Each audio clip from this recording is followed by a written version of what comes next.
said it was an army of Akashic. What will happen to Mid and the others?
is definitely anything but ordinary. Now, let's get this vine back to the yard.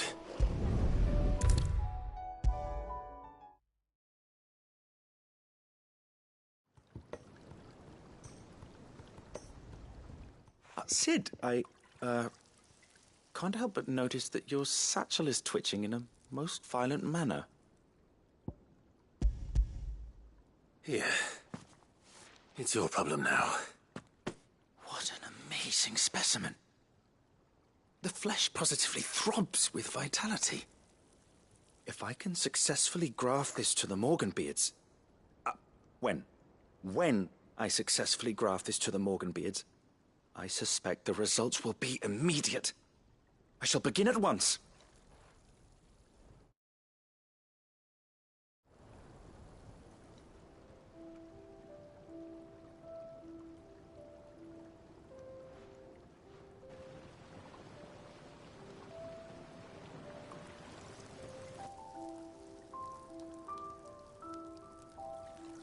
It is just as I hoped. Witness how the Morganbeards have taken to the blighted soil. How they bloom with heretofore unseen vigor. Why, I dare say such a vine graft would yield similar results when applied to other specimens as well. I'm glad I could be of assistance. You've not only helped us, Sid. You've saved us. Do you recall the extract with which I provided you before?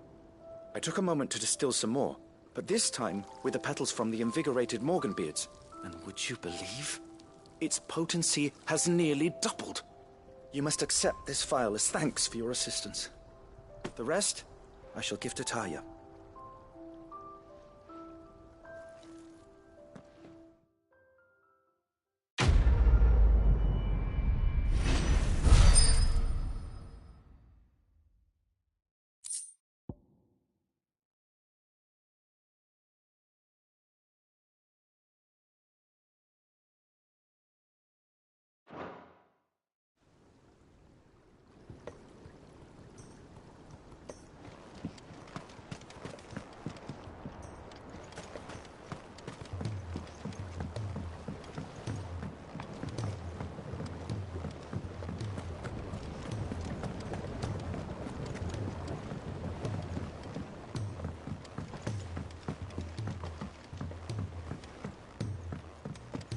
He's a surly soaker. Who cares?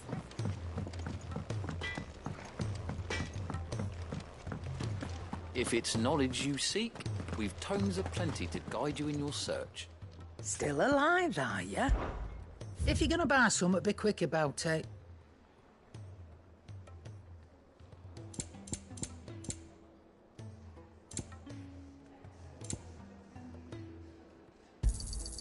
It'd better all be here. You'll not find a better price than that.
Purge them of their sin!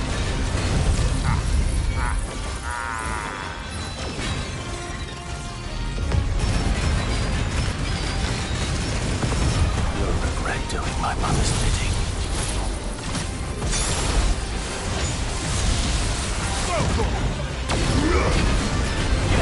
Hold still!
Your work here is done.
this one. You're finished.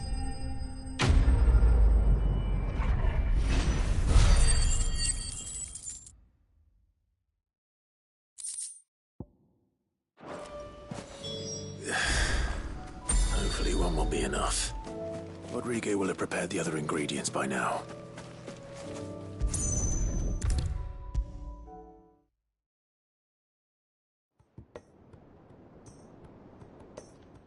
Thank goodness you're back.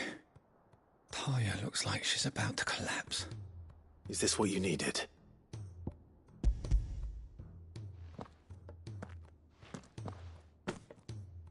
Yes, it is.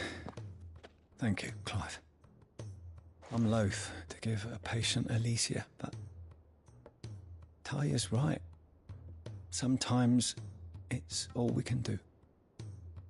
A single dose dulls even the most agonizing pain, and all other sensation with it.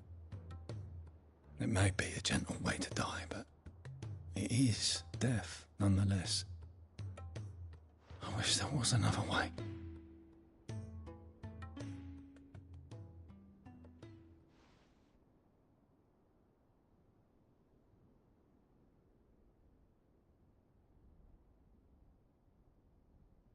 How are you feeling? Light, mid-here. Drifting on waves. Good. Just relax. Let the waves carry you to a better place. Thank you, Talia. I'm so proud of you.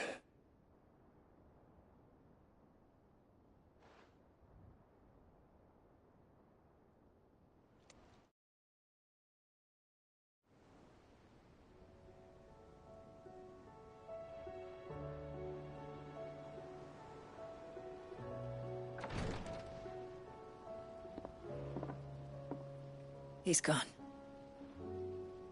Thank you, Rodrigo. And you, Clive. I'll see that he's properly laid to rest.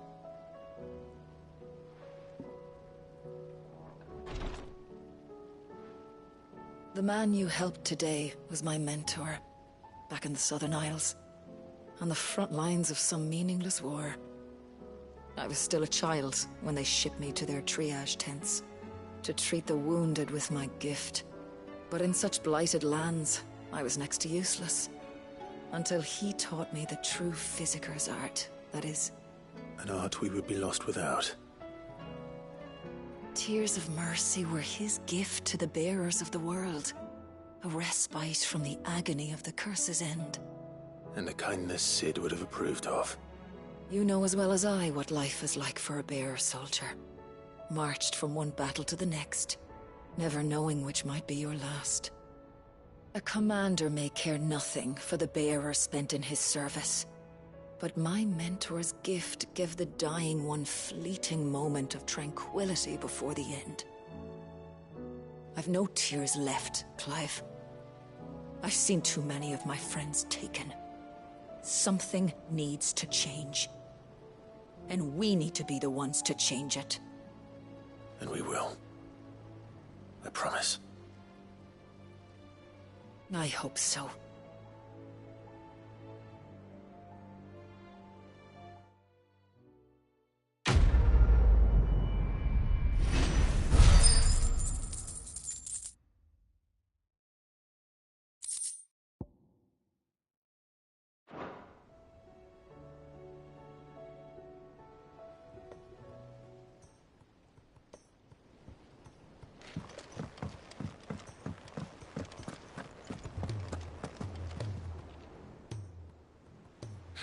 Help you today, Clive?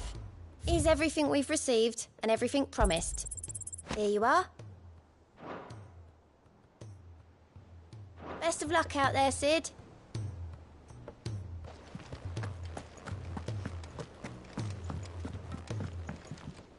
Back again? How may I help you today? Here's the latest information I have.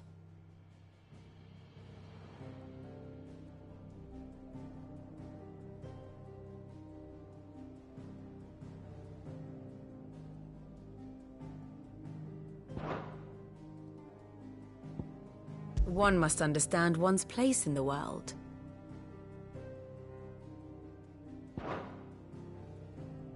Thus ends today's lesson.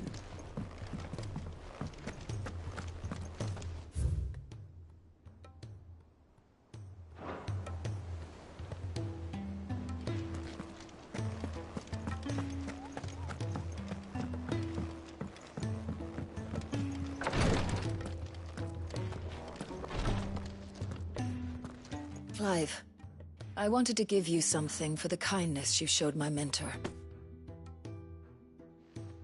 What's this? A chest of all the medicines you're ever likely to need. Seeing as you're so reluctant to come to the infirmary, I thought you might as well take a part of the infirmary with you. I'm sure it will be very helpful indeed. And Taya, try not to work too hard. And work Rodrigue all the harder, you mean? He's a quick study, but he's got a long way to go yet. I'll take that particular piece of advice when you heed it yourself, thank you very much. Besides, who else is going to see that your brother takes his medicine? Who indeed?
Free cities under siege?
Kicked out already?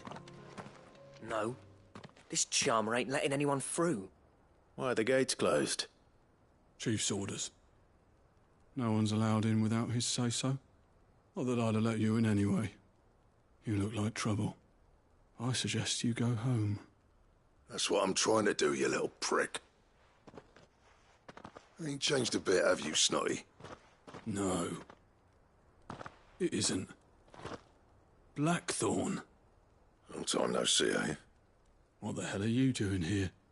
Well, it was meant to be a surprise, but since you are so nicely, I'm here to see Zoltan, you fucking numbskull. Now let us through. All right. Just don't go starting anything with the chief.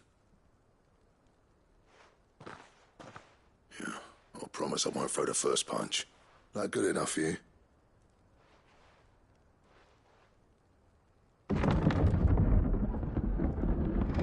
Go on then.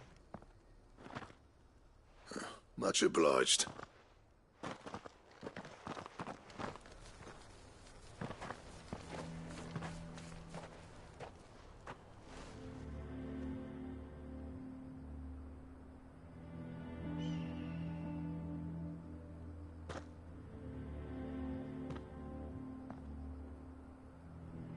So this is Dravosht. Not much going on, is there? It's a smithing town. When I was a lad, you'd have to shout to be heard over the sound of hammer on anvil.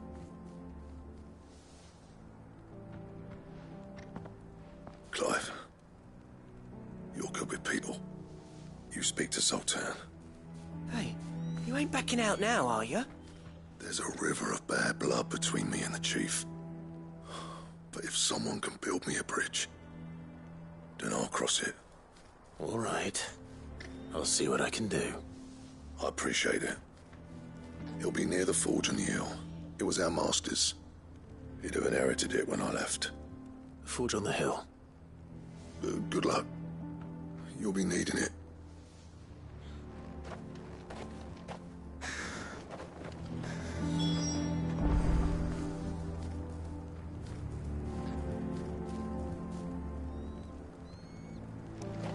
But if we can't fire the forges, how are we going to earn our keep?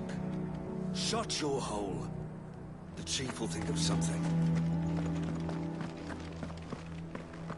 Mama, why hasn't Papa come back yet?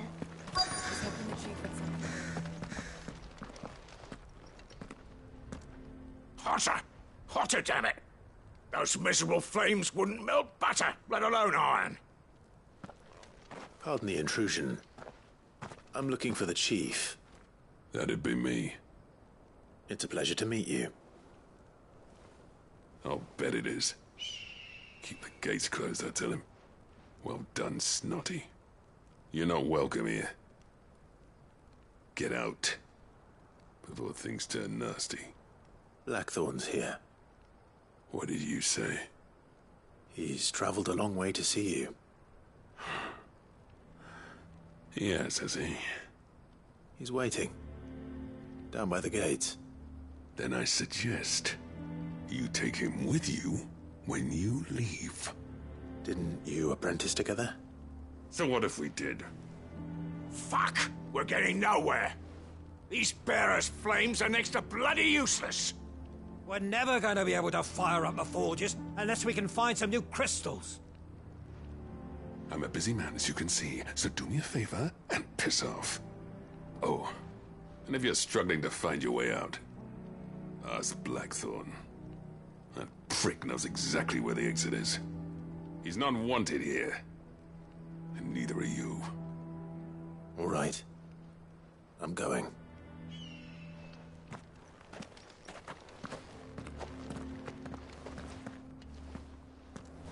Please, Chief, you've got to do something.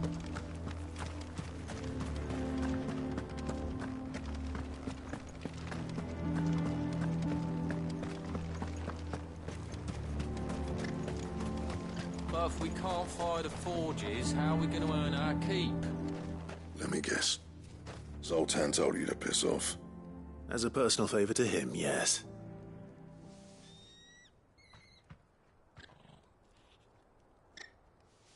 Well, at least he didn't beat about the bush. There'll be no talking him round. Not after what I did. Which is what exactly? If we're to help, we need to know. What turned the village against you? I left. Dravozd. Zoltan. The burden of leadership our dying master dropped in our laps. All of it. There are two kinds of smiths in this world, you see. My kind, who are in it for the love of the craft, who labour on a single piece from dawn to dusk to get it just right. And the other kind, who are in it for different reasons. People like Zoltan, whose work is quick and cheap. The kind of smiths who shit out a few hundred blades, reap the profit, and divvy it out among themselves. There wasn't a single day we weren't at each other's throats. And bit by bit, people started taking sides. You would have torn Dravozd in half had it gone on. So, I left. You didn't have to do that. Zoltan's a better chief than I would have been. His way of doing things kept food on people's tables. Dravozd prospered without me and my lofty ideals getting in the road. Until the crystals run out at any rate. Without magic to fire the furnaces, this place is as good as dead. It depends on how you look at it, though. There's got to be other ways of making fire. We manage it in the Deadlands. Thanks to Sid's ingenuity, yeah. He saw all of this coming. Knew crystals were the problem, not the solution. And spent years coming up with ways of doing without. You know what I mean, though, right? Where there's a will, there's a way. What I'm trying to say is that it's not your fault. You couldn't have predicted this. It doesn't matter whose fault it is. I don't want to be the greatest smith alive just because I happen to be the last. Clive. Dravozd won't last long without its furnaces. So, do you think it's time we shared Sid's bellows with the world? The way I see it, it's your decision to make. Hold on, Blackthorn. Sid made those things for us. They give us an edge over the rest. And you'd be throwing it away.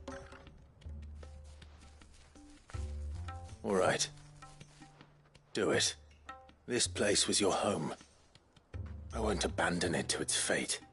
Sid's creations were never meant to be hoarded. It was only ever a matter of time before we shared them.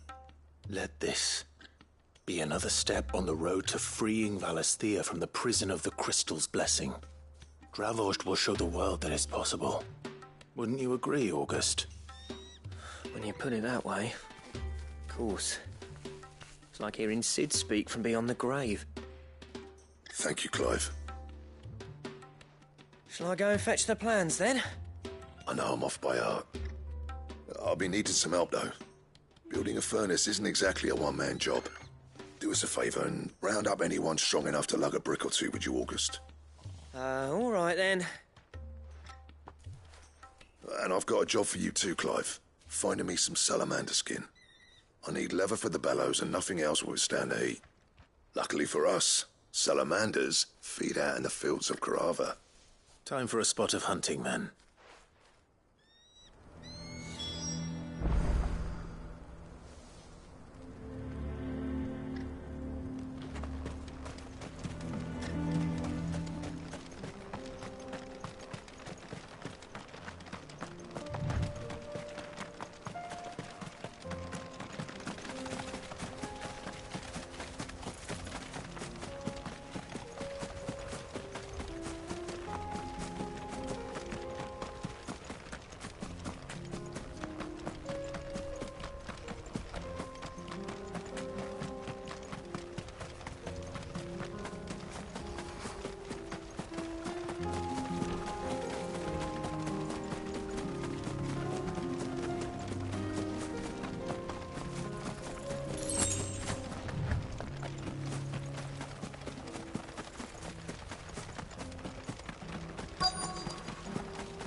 Let's make this quick, shall we? No mistakes.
say that would be enough for a decent set of bellows.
What's this all about, then?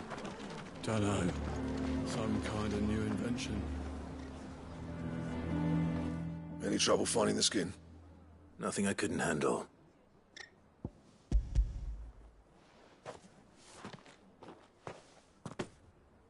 There should be plenty. Right then, time to put these louds to work. If everyone pulls their weight, we'll be finished in no time.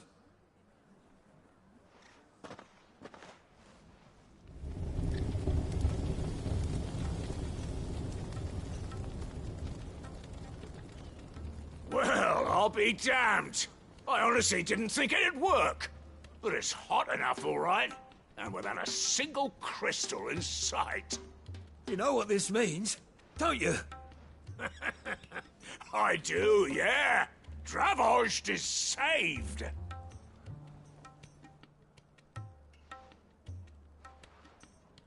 Sorry about earlier.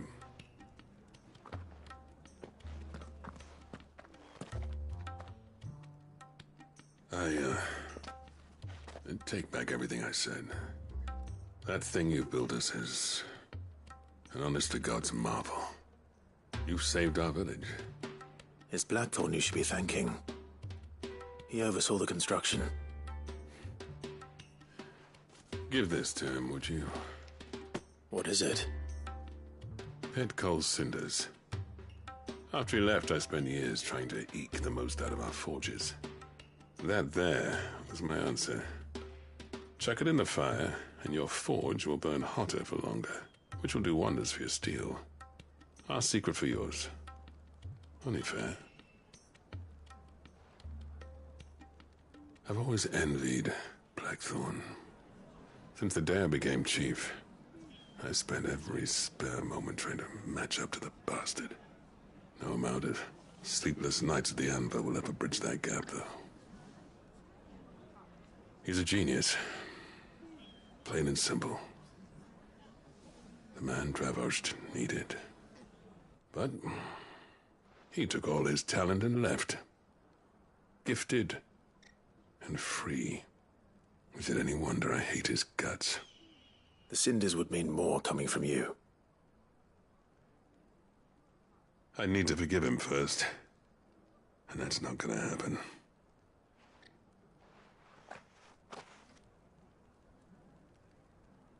Well, you know what they say. Oriflamme weren't built in a day and all that. These things take time. Especially when they involve two geezers who hold grudges tighter than their hammers. But what matters is, Blackthorn's got that twinkle back in his eye. And I'd call that a job well done. So would I. I reckon he's going to be at it a while yet, though, so why don't you head off without us? I'll see that the old git gets home safe and sound. See that you both do. I'll save the cinders till then. All right. It'll be a nice little surprise for him.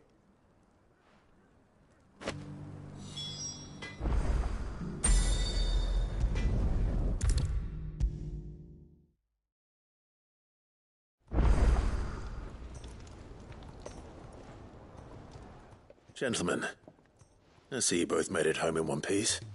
Yeah, well, we didn't want to outstay our welcome. The whole village turned out for a go on the bellows after you left. Everyone except Zoltan has. Didn't see hide nor hair of him.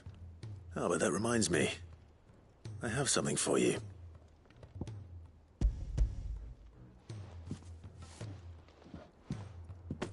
Pico Cinder? How'd you come by this?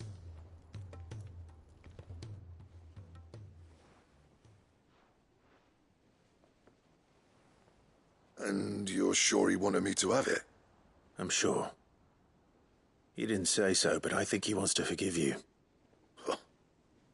Imagine that. Yeah. You know I could never leave this place, don't you? Every time you put on mail, you and the Curse Breakers are trusting me with your lives. There's no greater honor for a smith than that. I'm not about to go crawling back to Zoltan for forgiveness, but I will make good use of his cinder. And if that helps save even a single life, then he'll have my gratitude. What was it you said he called me? Huh? A genius? And he spent sleepless night trying to copy me, did he? Sounds like I better get to work. I've got a reputation to uphold. It's good to see you back on form, Blackthorn. I don't know how you pair put up with me sometimes, but I'm grateful all the same. Now, where was I? Oh yeah, about to put Zoltan back in his place.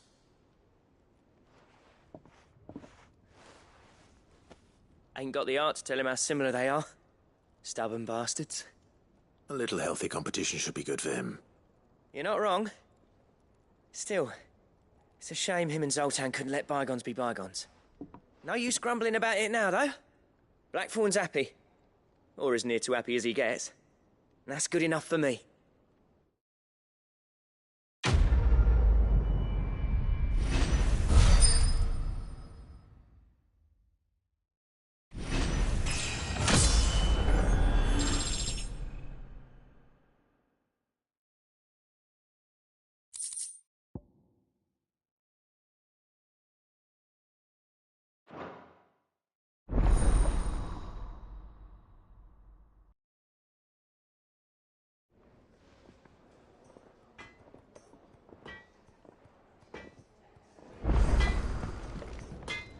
So what do I owe the honor? So what'll it be?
Yeah, that should do you.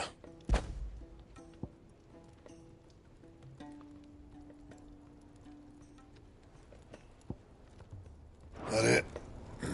Fine.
I were right, Clive. My dad had it all worked out. He'd be proud of you, Mid. His writings may have helped, but this achievement is all yours. Can we catch them? The Ainayar's one of the largest, fastest vessels ever built. And it won't help she has the wind at her back. Any other ship would be hard-pressed to keep pace with her, let alone reel her in. But this isn't any other ship. This is the Enterprise! And the world's never seen anything like my dad's engine. It certainly hasn't.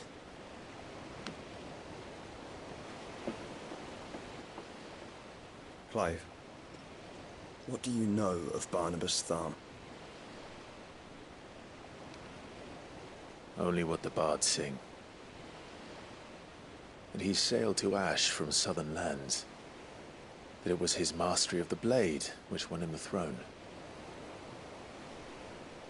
And that his sword, Odin's sword, can sever the very threads of creation. But don't lose any sleep over a last tilt.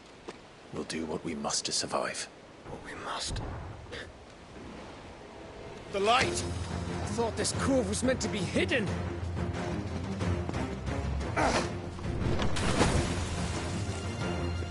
Mid! Company! Eh? We'll hold them off until the ship is ready. But hurry! Bollocks! All hands! Man your stations!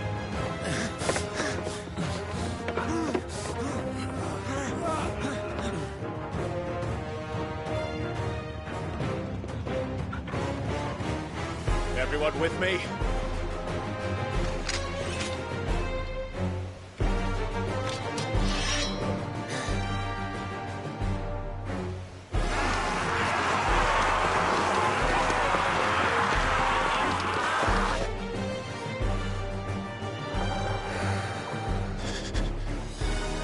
Here they come!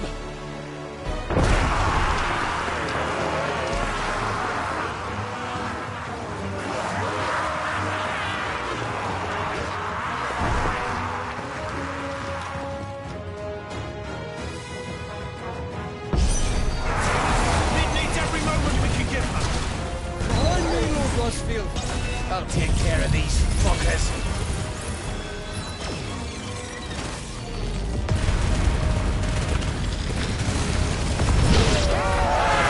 About that offer, Cav? How are we doing, Mid?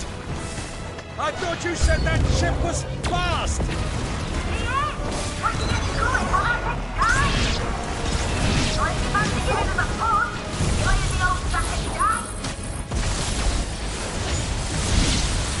Oh? I haven't felt this alive in 20 summers! Come on, then! Which of you lot fancies meeting Ogre Killer Dex? I thought it was called Heartbreaker. Yeah!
That was easy enough.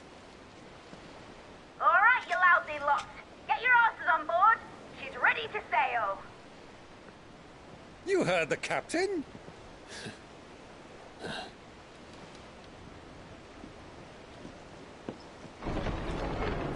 Clive?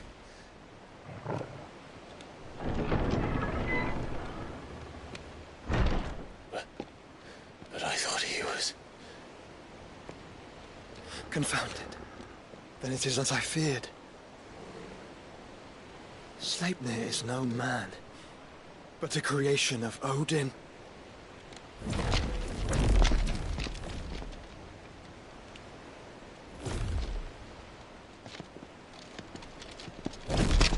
Phoenix's fiery fundament.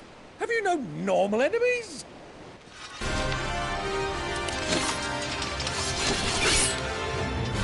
Up for another round? Of course we are. Right, Lord Rosfield? My boy, there was a time people called me the Executioner. Always on my hands. No matter, heads will roll all the same. Mate, new plan! You leave, we follow! Follow? Swimming, are you? Oh, bugger me! Weigh anchor! Engine's dead slow ahead!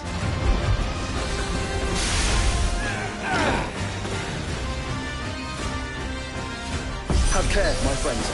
There's not blood that runs through an Eddie's veins. These foes will not fall easily, but they will fall. Like oaks before a woodman's axe. Good thing I brought one!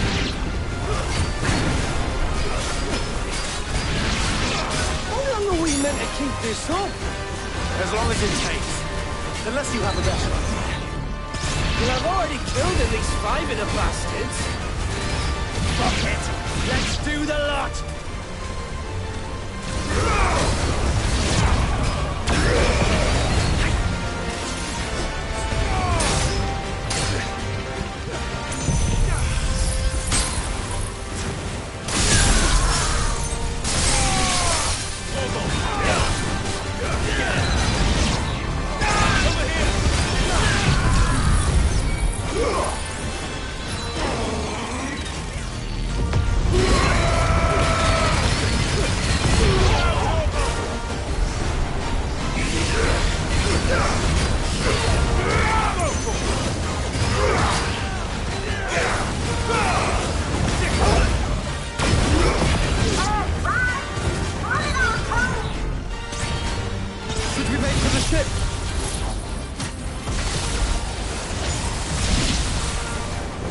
Not yet. Wait for my signal.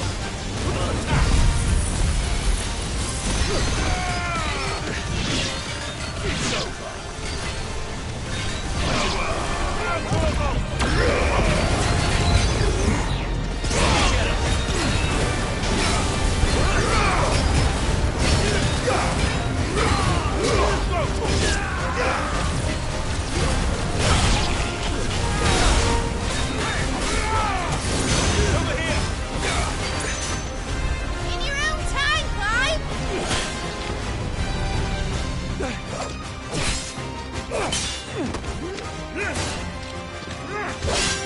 Right, grab for it!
Stalemate! Alright, engines full ahead!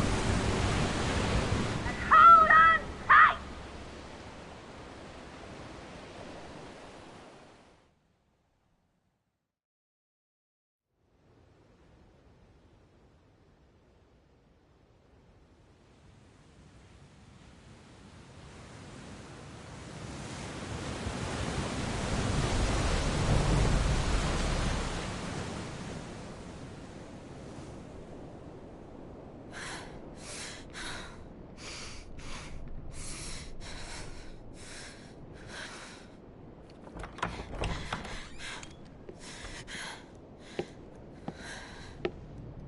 What do you want?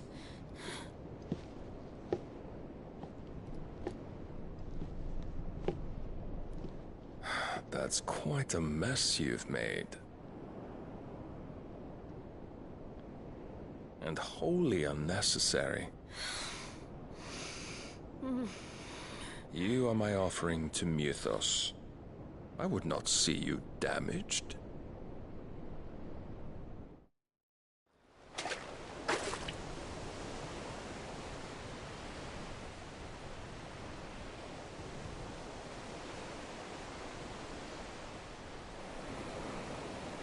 Now back to your stations!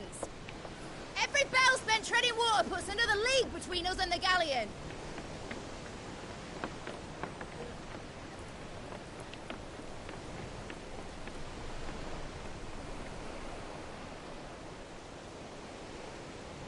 I don't suppose Mid has a spare engine? Since you rose from the grave, my fortunes have plummeted. Are you absolutely certain of this quest of yours, Clive? The foes you face are as terrible as they are numerous. Aye. And they'd have us live and die on their terms, which should answer your question. Ah! You have that same stubborn look as your father did when he set his mind to something. On the battlefield, I am but a single axe. A deadly one, mind, but a single one nonetheless. Yet what you require is 1,000, and I believe my old friend in Brandalar can provide them.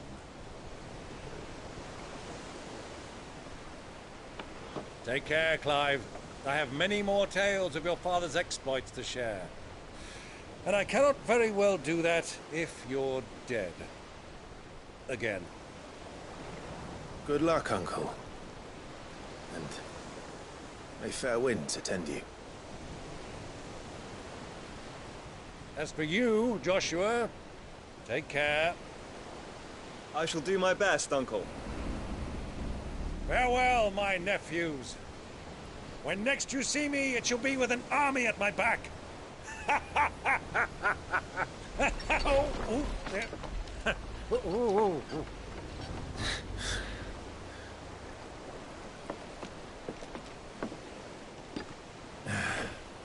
Cheerio!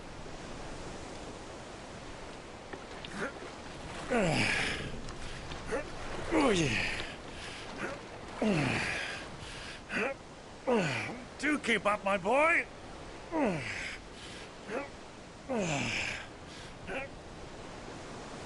Well, we can't have him showing us up now, can we?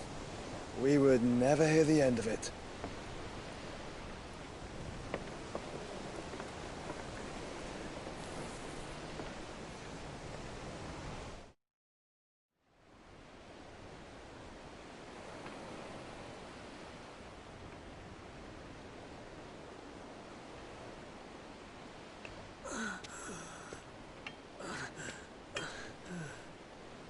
Great God of mercy.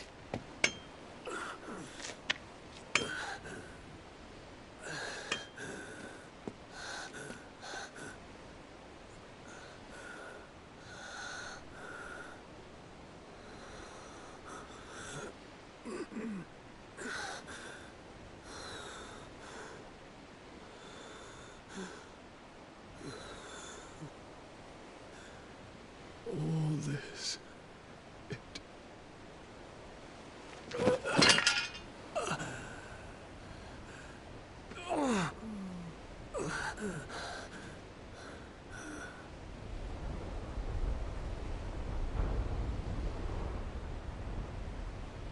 What have I done?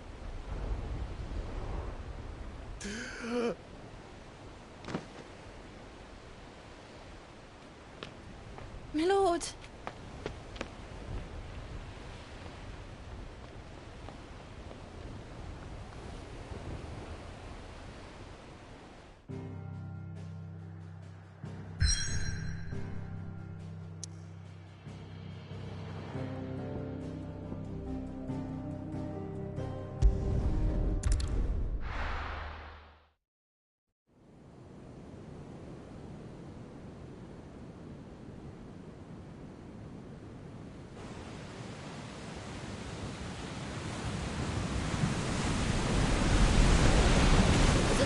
Between here and Waloed, but any ship heading north has to round Zemeckis and put through the Narrow.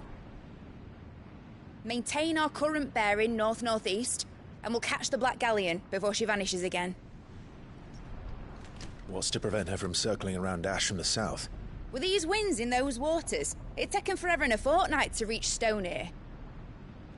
Mid knows what she's talking about, Clive. Better than any of us lot, anyway. I say we do as she tells. Sails on the horizon. She's ours.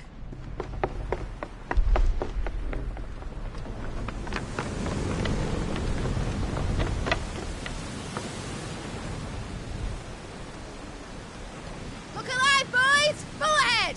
And keep those furnaces fed! Aye, aye! Do you feel that? Jill. All hands! Battle stations!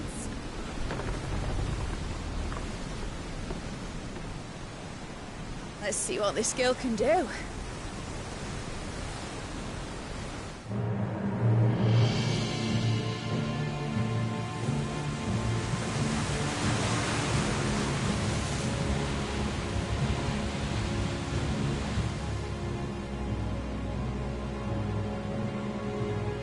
Where one leads, so does the other follow.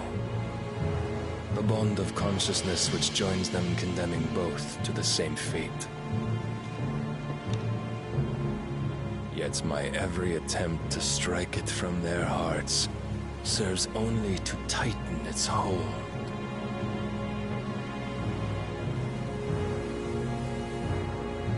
Fascinating.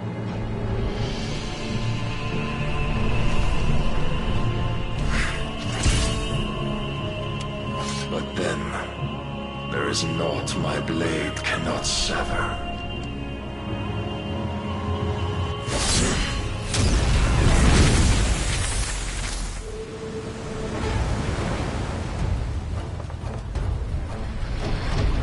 Great Gregor's gosh!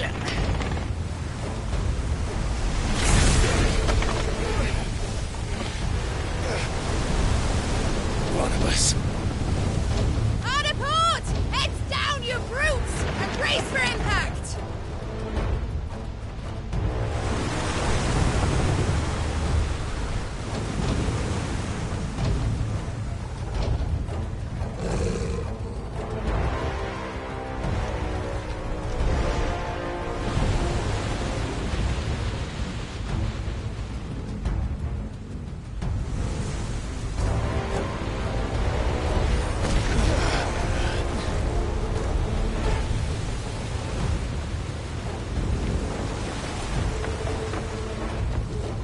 It's now or never.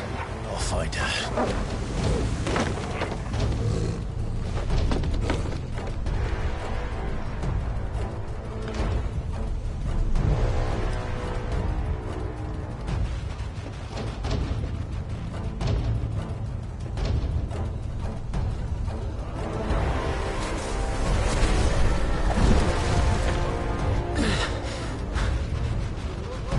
Bloody hell! At a starboard!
Hold on. I'm coming. For both of you. That's the shotguns!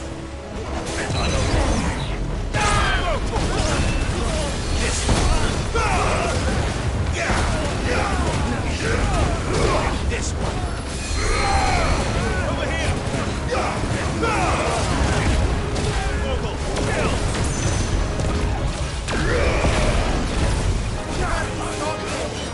This one.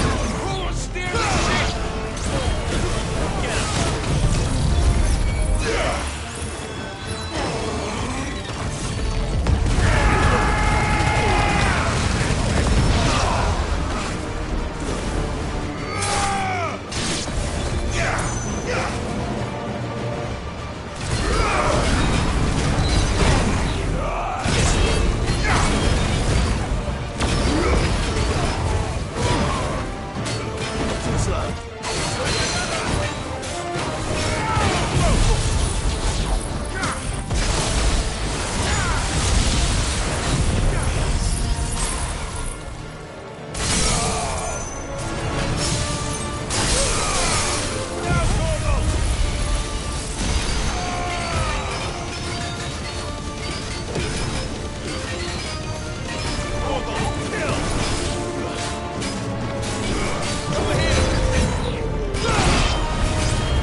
Jill!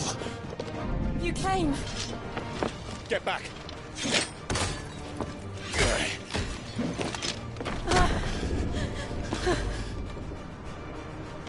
Clive, how did you... I'll explain later. Hands.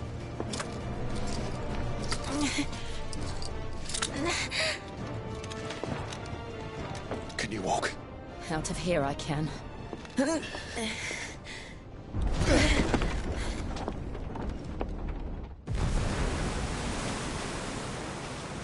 Stand still! Phoenix. Are you not the dominant of fire? I see naught before me but a guttering flame.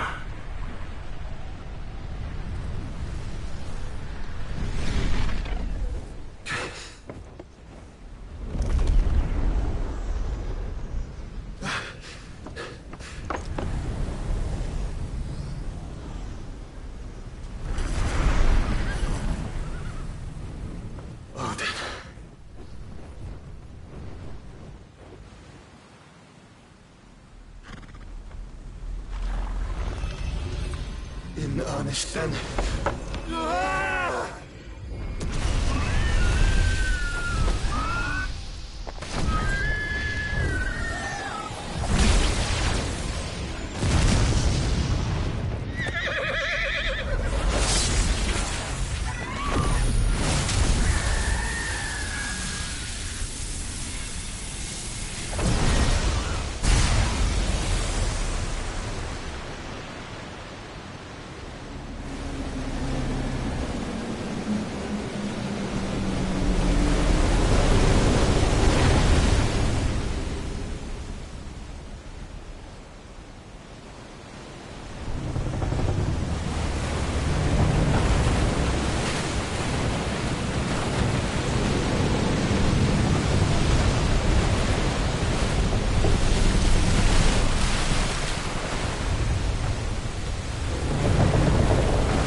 Can you go on? I think so.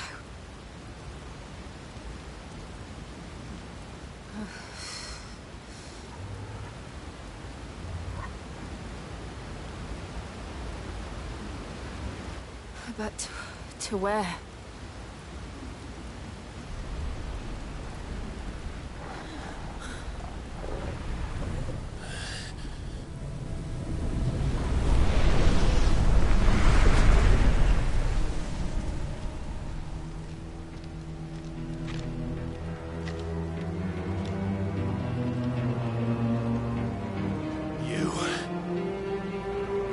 What did you do to Joshua? The Phoenix? Oh, I expect he will survive. This consciousness in which you coil your feeble souls is grown thick with desperation. And thus has my master turned to my blade.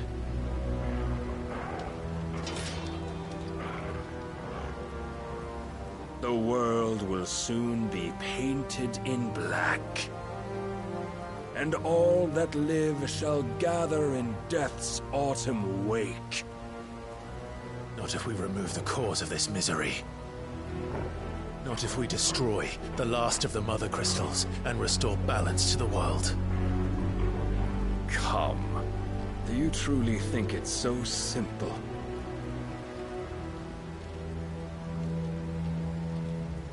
The Blight is inevitable. Not even the Almighty might stop its endless march. Your efforts will avail us naught. Naught, that is, but suffering. must embrace the truth, Mythos. Accept your place with the Lord. Keep it. As long as there's a chance, there's a choice. Ever led astray by your blind resolve.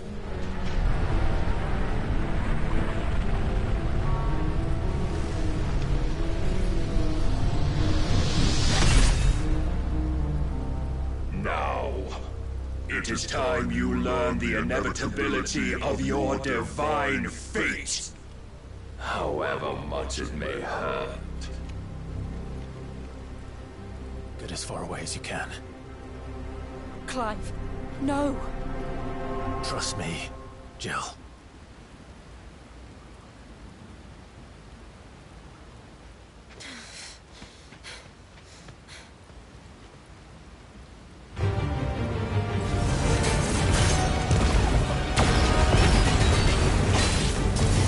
We don't have to do this.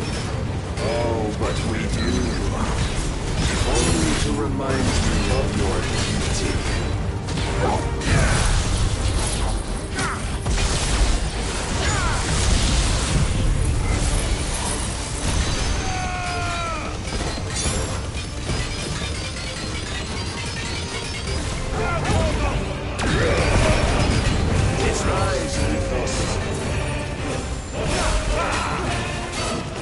In the short time since our last meeting, you have grown much. Yet as a vessel, I fear my lord will still find you lacking.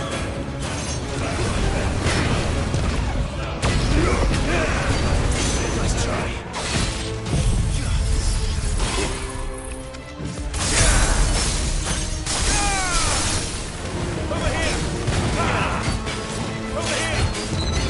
All this fire and fury, and for what?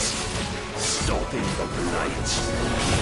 A foolish notion fed to you by a foolish man. How dare you? You know naught of this world, nor of our place in it.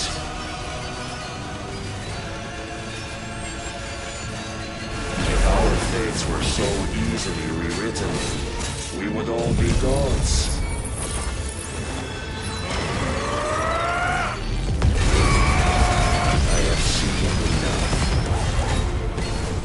If reason cannot sway you, there are other means of persuasion that might. I failed.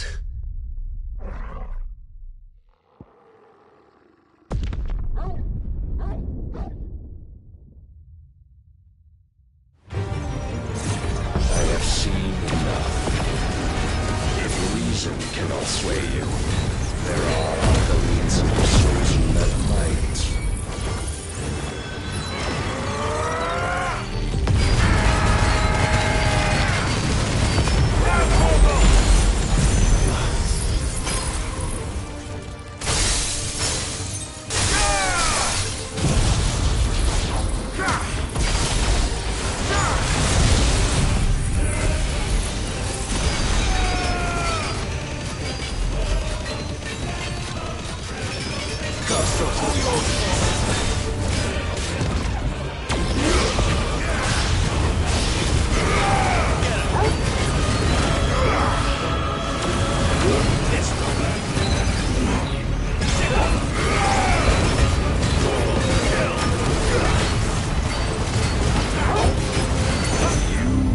Assume the mantle you've been given. And thus is the light of hope severed.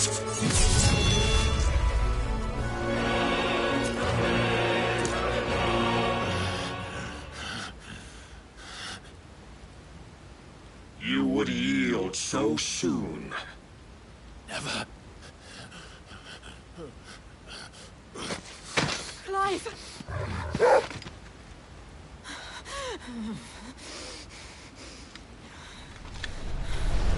Do you not see? Your iron will weighs you down, dragging you ever further from your purpose. And what is my purpose? Mythos. Who are we? What are the dominants? The breath of the Creator still warm on our lips.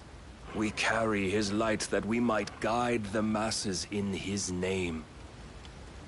We are but mighty acts of God. We are more than that. You would be nothing without what he has granted you. The power we wield is his, and yet every time we draw upon it, it wears away at our very being. It breaks us. It unmakes us, that its immaculate aspect might reveal itself. The icon. It is too much for even his chosen few. Apart from you, Mythos. You wield the might of many, yet your body does not answer for its avarice. What are you saying? What I am saying is that we dominants are a means to an end.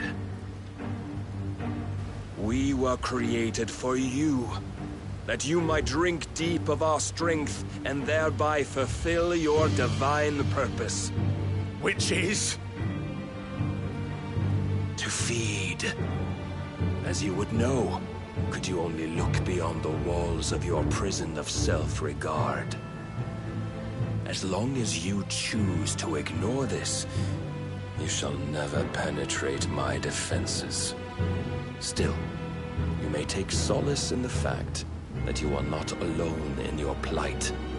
The chains of volition shackle all of mankind, but there is yet cause to rejoice. For the Lord, in his mercy, has taken pity on his flawed creations, and shall see them restored to their proper forms. And what exactly would that be? Why, loyal servants to God. No. Manners, Lord Rosfield? They are men, like you and me. Albeit ones unburdened by the wills that drive our kind to madness. They are pure. They are divine. You mean to turn everyone Akashic? Not turn, Mythos. Turn back. For too long has mankind been led astray by their clamorous wills. It is time they return to a world of quiet equality, where they might once more know salvation. Salvation? And abandon everything we hold dear? We don't need your salvation. We'll save ourselves, and we'll do it on our own terms. Not yours. And not your gods. With every defiant expression of your will, the tighter the chains of consciousness become. But perhaps that fact may be put to use.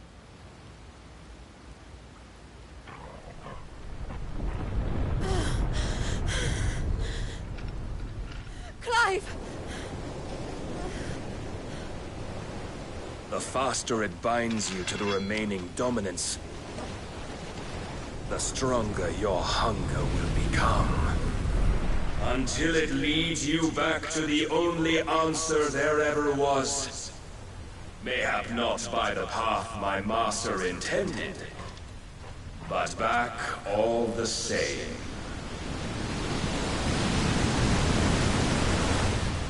Ash is not far. I could freeze a path. You're in no fit state. Probably not, but I can try.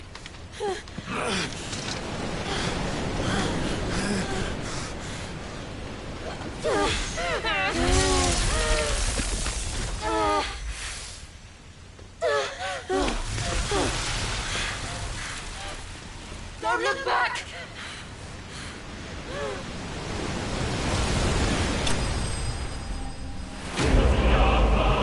Get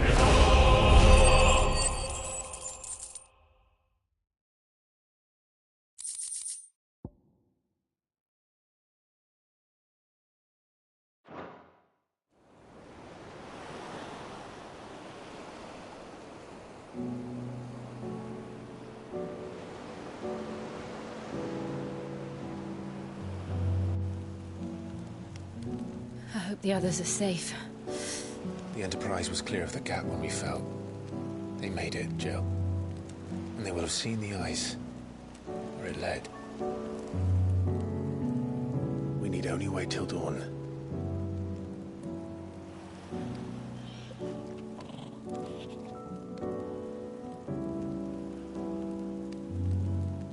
This is the second time Barnabas has bested me. I'm powerless against him.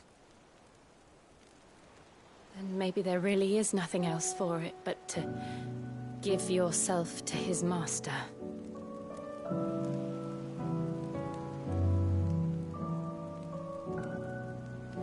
Only you won't do that. The Clive I know would never do that. So you believe? But do you really know me? If what Barnabas said was true, then I'm more monster than man. And each time I summon the flames from within, I burn away the things that make me who I am. Do you, though? Think of what you've used that power for, of all the people you've saved. It doesn't matter how or by whom it was granted, only how you choose to use it. And you've chosen to use it for good, haven't you? I've also used it to kill. What if that's my purpose? What if it's all I'm good for?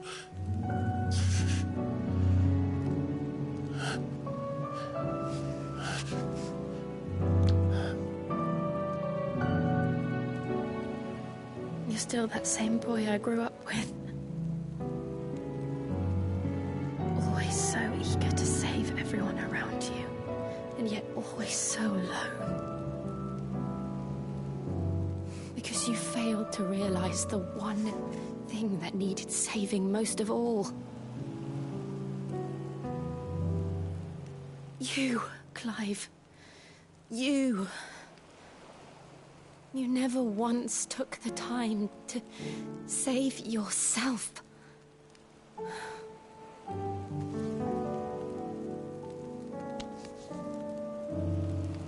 Myself. I think I might be beyond saving. No one is beyond saving, provided they want to be saved. You fight to survive. And you survive so that you may protect those you love. It's what you do. What you've always done.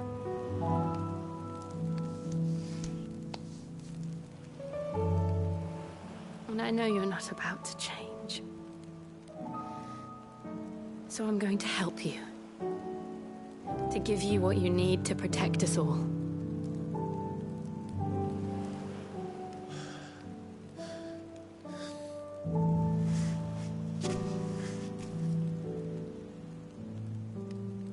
Jill. Are you sure?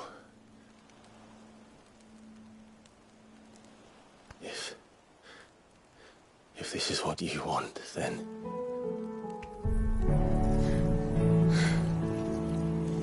Don't worry, Clive. It is.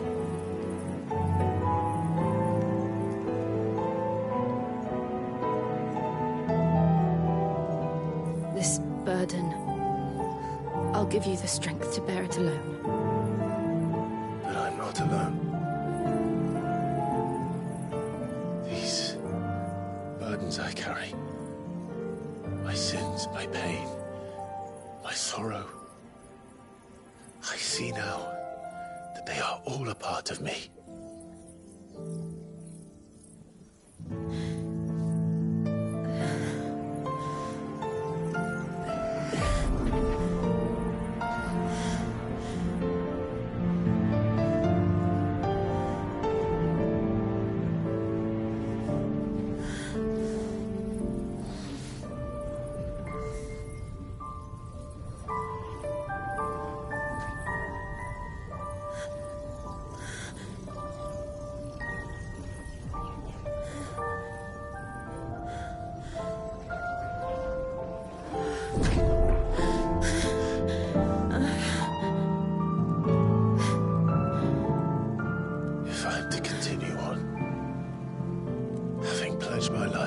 I love. And I will gladly bear your burdens too, until my last breath. Clive.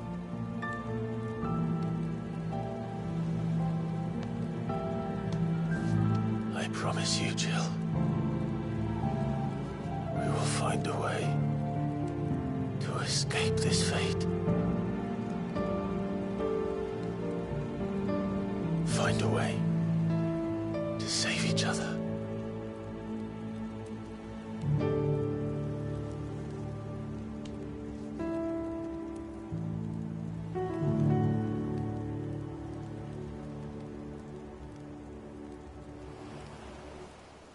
That we might one day look upon the moon again, together.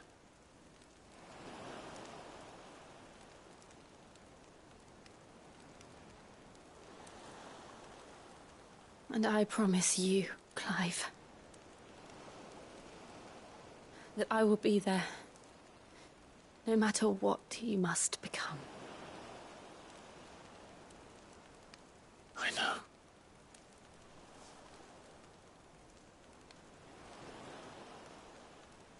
I never thought a smile could bring me so much joy.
What of Barnabas?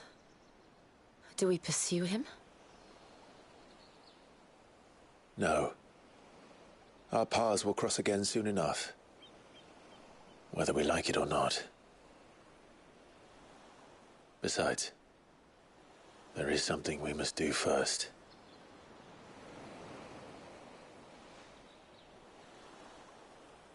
Of course.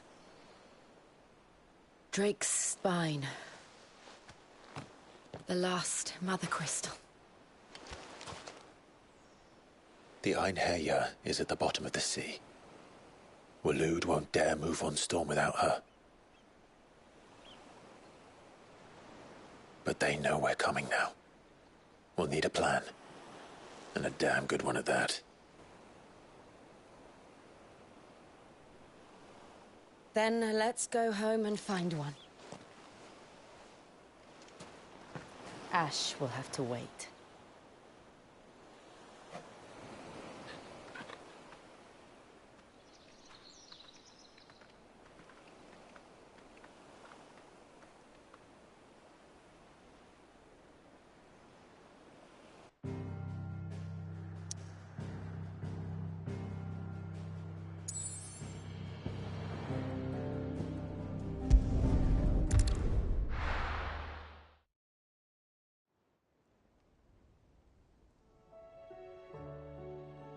Mid says Odin split the sea in two.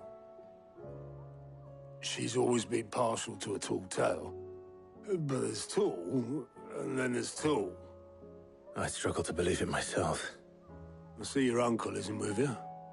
He stayed with the Enterprise. After our brush with the Einherjar, she was in urgent need of repair. And my uncle knows a shipwright in Randalar. We're to join him there when we're ready to sail for Ash. You sure that's wise? Last I heard, the place was still overrun with Akashic. Show me a city where that isn't true. Ultima's plague is spreading. We're running out of time, aren't we? We've done our best to shore up the hideaway. But I doubt a few planks will stop what's coming. Still, we'll keep at it. Every little helps, I suppose. Let's hope so.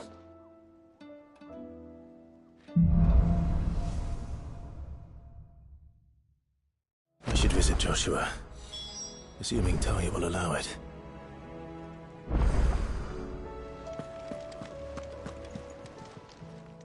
Clive! Quick look.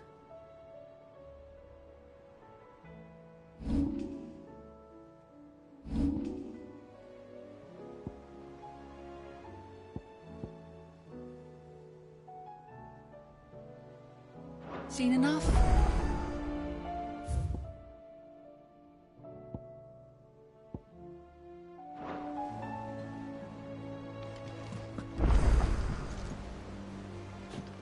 Heard the bad news then, did you?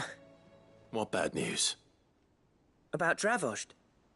Blackthorn's old haunt. With the forge and all that. Well, anyway, the mines just down the road from there are spewing out ether like no one's business. And the village? Safe from the flood for now, but they've got other problems. Akashic. Every creature in the area's either turned, or on the way to turning, apparently. Zoltan and the others are living on borrowed time. They need help, and quick. Doris sent a few curse breakers to keep an eye on things, but there's only so much a couple of scouts can do. Except get eaten. If something ain't done soon, the old place will be overrun. I won't let that happen. Didn't think you would. Does Blackthorn know? I thought it might be better if he didn't. He'd only do something stupid. You reckon we should tell him? No. It's better this way.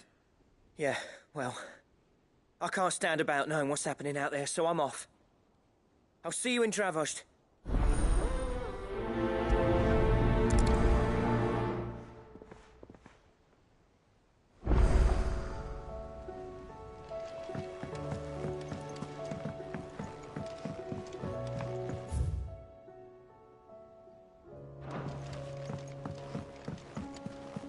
Covered in nicks and lumps, the lot of them.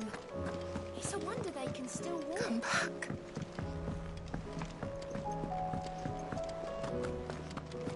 Oh, don't tell me we've run out of happy Stew's nuts and all. awfully thin these days. What do you expect? Farmers abandoning their fields and traders their own.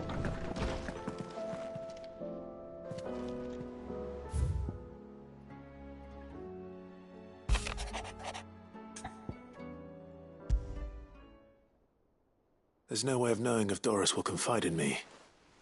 But I can speak to her at least.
What do I owe the honor?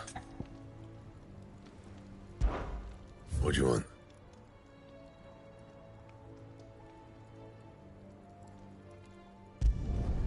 Should last you a good while.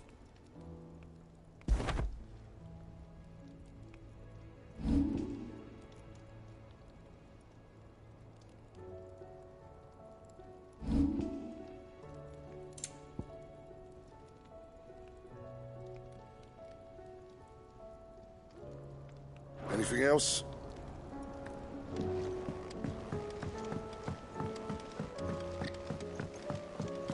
tried Molly's lemon tarts? I've never had anything so delicious.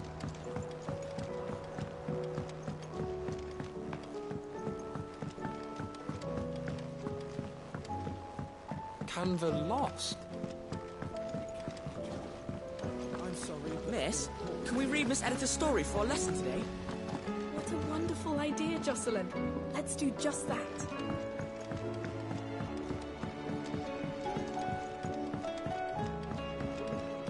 How was she? The Enterprise, I mean. Ah, Sid. Just the man I was hoping to see. Did you have a mo? Don't tell me. You need more bomb ash. Oh no, we still got plenty of that left. I'm working on bringing another one of the Chief's designs to life. This time, it's a new smelter. It's got a reverberatory hood over the top for additional thermo amplification and a system of reciprocal recirculatory regenerators that let's just say it gets very blimmin' hot. A heck of a lot hotter than anything Blackthorn's got in his forge, that's for certain. Only mithril engines get hotter, and you can't chuck ore in one of them and get metal out the other end. Trouble is, we won't be able to make out of any old rubbish neither. We need the good stuff. And I hear you once helped Helena get her hands on exactly that. Any chance you could help me too? If it's for the good of the hideaway, I'd be happy to. Oh, it is. I promise you. So, what exactly is this good stuff you need me to find? We've got a couple of examples here. Spherical echoes, we call them. More fallen materials. So this smelter is similar to the mithril engine in more ways than one. That's right. They're a bit like the thermal helms. Fallen ceramics deal with heat like nothing else, see? And what's more, they're directional, transferring heat from the inside to the outside. But these things, they're all outside. If we line the hood with them, they'll reflect the heat right back into the furnace. We've collected as many as we can, and I know where we can get the rest. Trouble is, they're all watched over by their bigger, uglier cousins. So you want me to visit some ruins, destroy some echoes, and bring back the spheres they're guarding? That's it in a nutshell, yeah. We're only 3 short, mind. And we know exactly where they are. There's one up Amber Way, in that ruin that they call Lost Plume, and another in the Silent South, over in Dalmekia. Last one is in the ruins of Advent, which is in the Empire. All right then. Wish me luck. Will do. I'll be keeping all my fingers and toes crossed.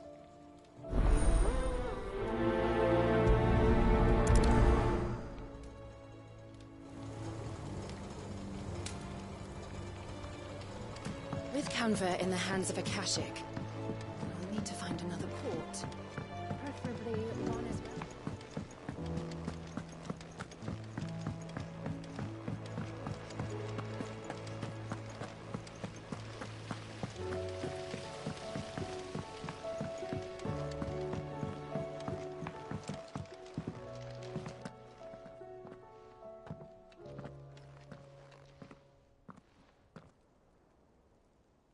Where are you? Can I help you, Sid? I'm looking for Doris. Is she here? I'm afraid not. She's at Martha's Rest on a job. My job, actually. When she heard what the mission was, she insisted on going herself. Alone. Did she? What was the mission? Following up on some new information. Once they'd settled in, the bearers you helped liberate in the Dragon's Eyrie were keen to talk about their imprisonment. And about their captor. The slaver Cole's team were tracking when they were attacked by the Beastmen. I'll go and find her. She's at Martha's Rest, you say? If she's not moved on already, yes. I hope everything's all right. Why would Doris insist on going alone? Maybe Cole was right to be worried.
Doris should be somewhere nearby. Assuming she's still here.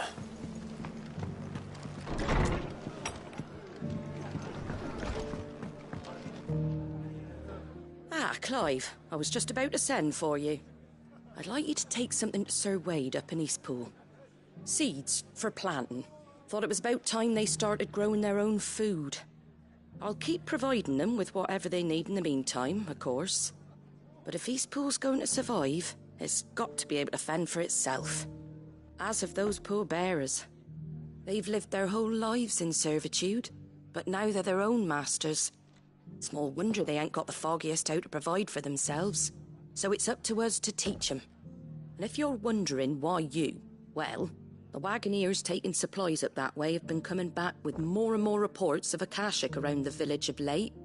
Sir Wade's putting a brave face on it, but I think even he's starting to worry. And if he's likely to share those concerns with anyone, it's you.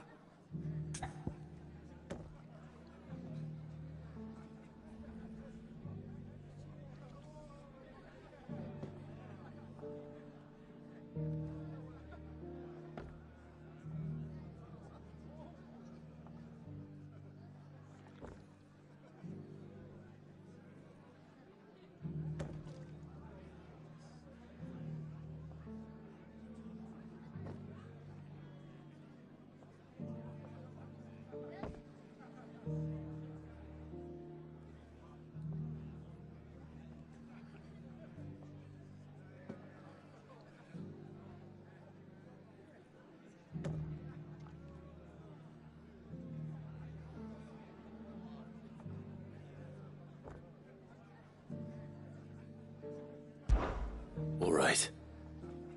Thanks. Wouldn't ask if I didn't have to. There. That should be enough to keep them in Gazal Greens for a few years at least. Gazal Greens? Not the most mouth-watering crop, I'll admit. But they're hardy, they grow fast, and they fill a hole. Better that than something that'll wither away at first frost. And chocobos love 'em too, which is no small thing. When I say all of us need to pull together to get Eastpool back on its feet, I mean all of us. They ain't exactly succulent, but cook 'em right and they're just about bearable. I'll take your word for it. Anyway, Sir Wade'll know what to do with them. And if he don't, well, I'll go up there and show him myself. I'm sure you will.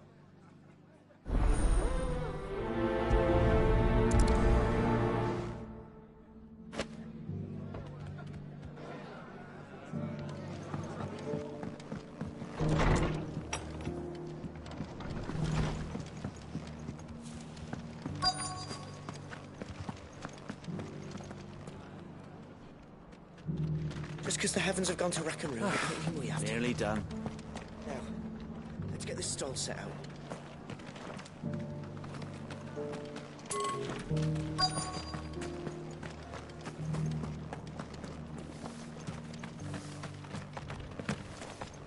It doesn't still hurt, does it? Oh, 1,000 Akashic jars couldn't hurt me. I'm a son of Rosette. It's been a pleasure, Doris. Just like old times. I'll give your offer some thought, my lady. How goes the investigation? Sid, what brings you to Martha's Rest? You. I heard you were out here on your own, tracking our slaver. I trust you're being careful. Of course. And it had to be me. The bearers from the Dragon's Eyrie confirmed a long-held suspicion of mine that the slaver we've been tracking is an old acquaintance. She's no fool. If we'd come in force, she would have spotted us straight away, and then vanished without a trace. That was her just now, wasn't it? So, was it a fruitful reunion? I'd say so. She tried to recruit me. Seems her time in Rosaria is coming to an end. She's abducted bearers from across the region and is looking to smuggle them back into Sambrec. After her brush with those beastmen on the road to Northreach, she hired herself an Imperial escort, which she wants me to join. She's dangerous, Sid, but I think I can stop her. Then I'm going with you. I'll take care of the escort.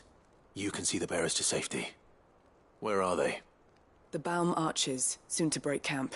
You go on ahead. I'll follow once I've sent word back to the hideaway.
From the ruins it came, and to ruin it returns.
It's dead now.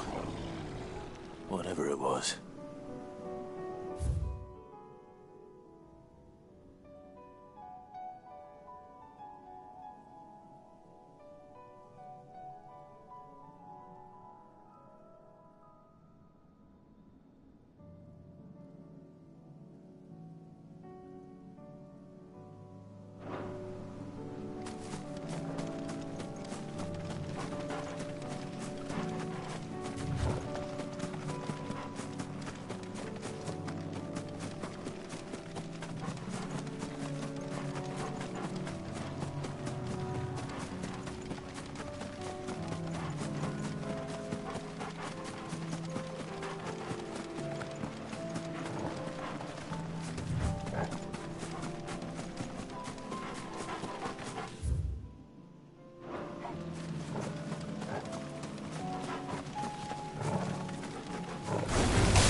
Good.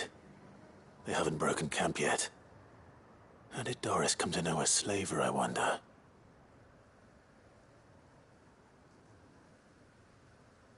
We've waited long enough. She's not coming. Ready the bearers. We're leaving. Back to civilization, is it, Mom? With all haste. Lest any of you lackwits start talking like these feckless bumpkins. I presume your men are ready. We've suffered too many delays as it is. Any more and I'll be docking your pay. Yes, Mom. Oh, but before you go, it appears we have company. Kill him. You're welcome to try.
So much for your escort. You'll forgive me for not avenging my men. I'm not the swordswoman I used to be. I surrender. Do with me as you wish, Cid the Outlaw. Cid! Ah, Doris. I take it you're not here to rescue me from our brooding renegade? You know, I always wondered where you'd vanished to. But casting your lot with this criminal of all people... Better fighting for a cause than killing for coin. I'm sorry, Cid. I should have told you sooner. This woman, my former master, once trained bearer children to be weapons in service of the highest bidder. She raised me like a daughter, and I did terrible things to earn her favor. It wasn't all terrible, surely. We had our fun, too. You were always so eager to learn, and had such clever hands. All my other children took either to the blade or to the books. Always either or. But you proved yourself a master of both. That's why I kept you for my own. How about it, my little dagger? Care to swear that blade to me again? I never swore my blade to you, nor will I ever. I fight for a higher cause, to liberate the bearers of this world. Farewell, Master. Thank you for making me the weapon I am. You always were a righteous child. Perhaps that's the reason I loved you so.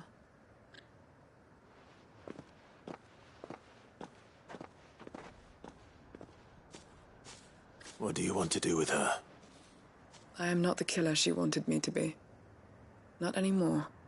And she no longer has friends in high places. The Dame does, though. Her connections at the Imperial Court will see that justice is done. All right. If you're certain. I am. And thank you for everything. Now, I better let these bearers know that they're safe.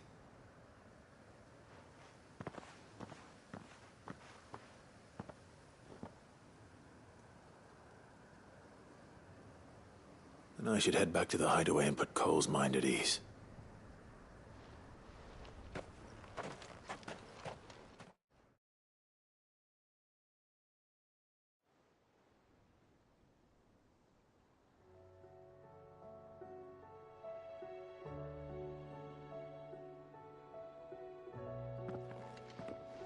Welcome back, Cid.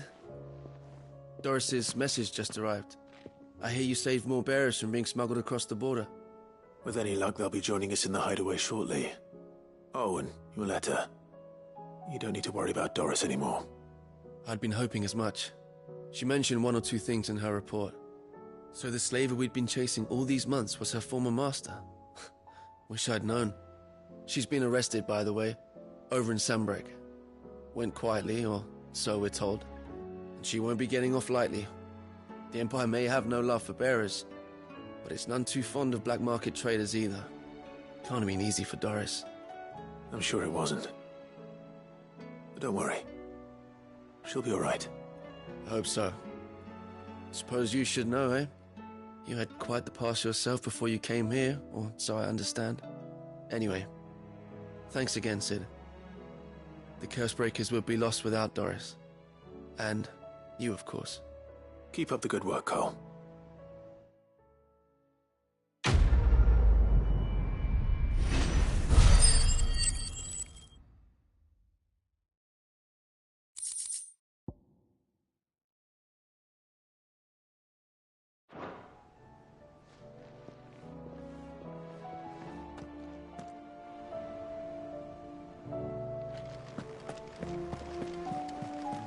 Covered in nicks and lumps, the lot of them. It's a wonder they can still walk.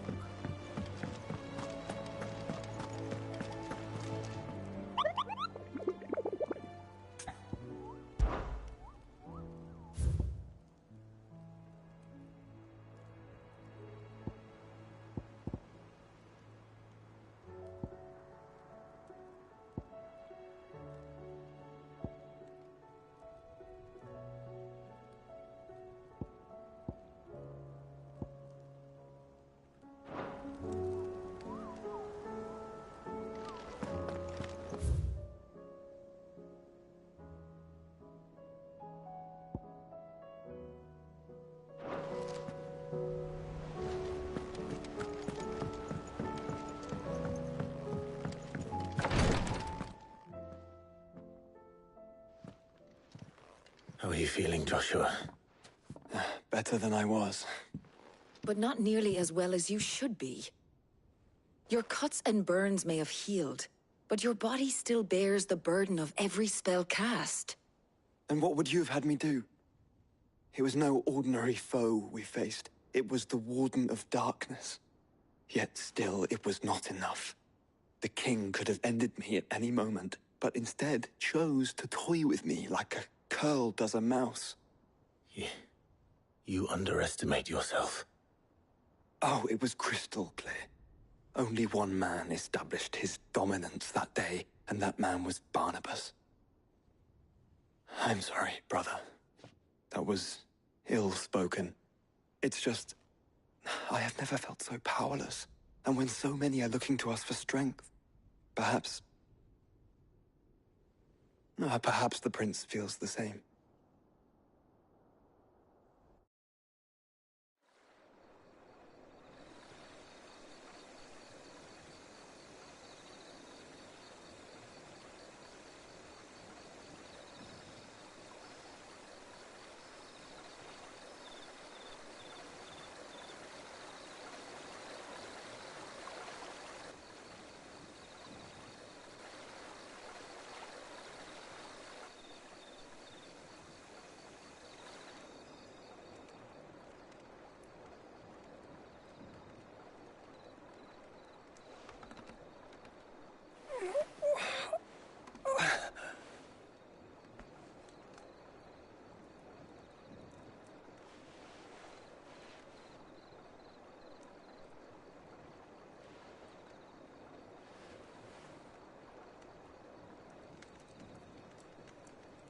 What is this place?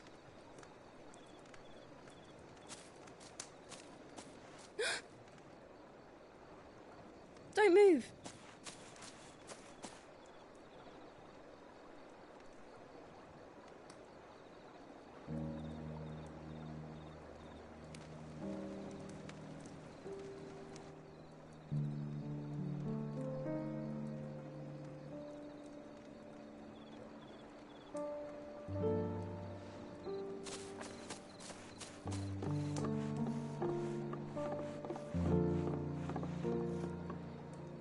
Here, it's fresh from the well.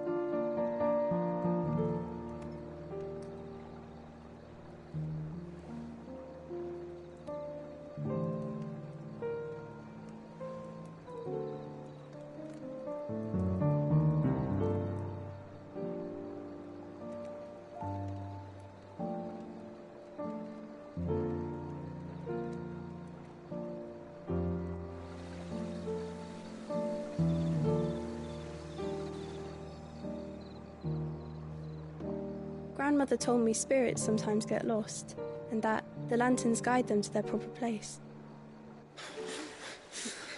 I set one on the river for her when she passed away.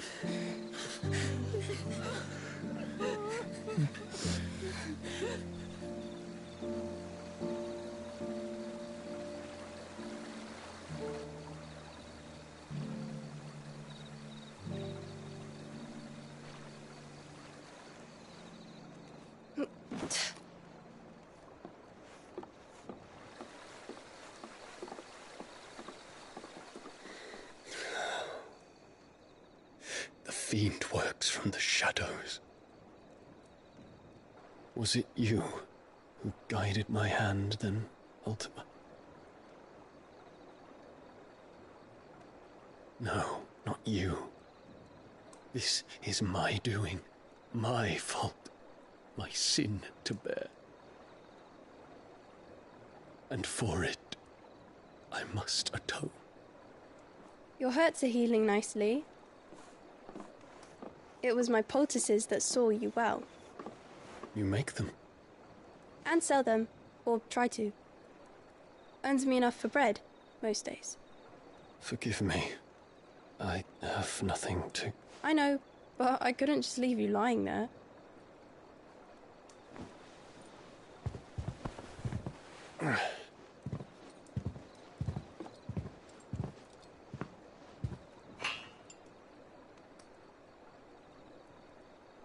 You're going then? Of course. I'm healed. Thanks to you and your poultices. Will you promise to come back and visit?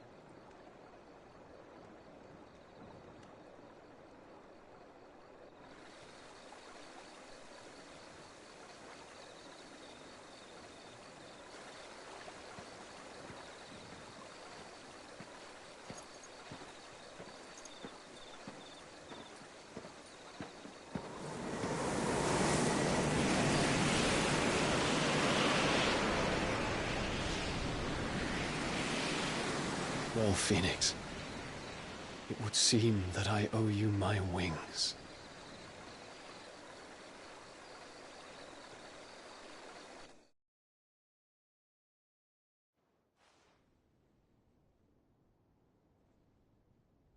Perhaps he can find an answer. You will be returning to Waloed soon, I gather.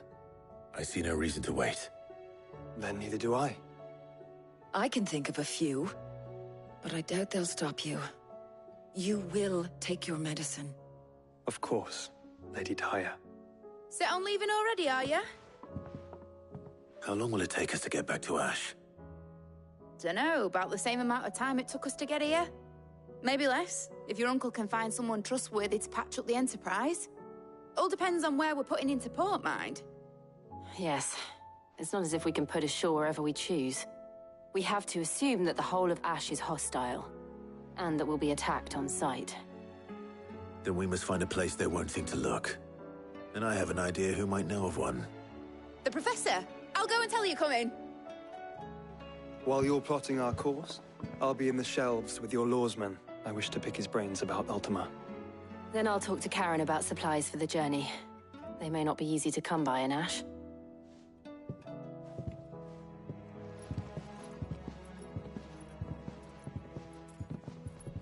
Your brother's body won't take much more of this recklessness. You know that, don't you? I do.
Covered in nicks and lumps, the lot of them. I wonder they can still walk.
ones first.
This is it. Right then. Just two more to find.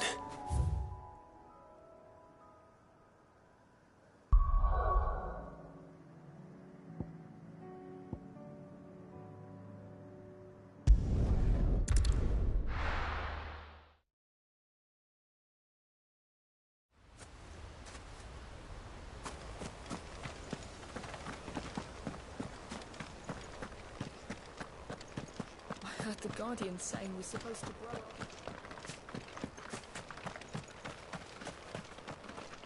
Ah, Lord Rossfield. What brings you to Eastpool? A delivery from Martha.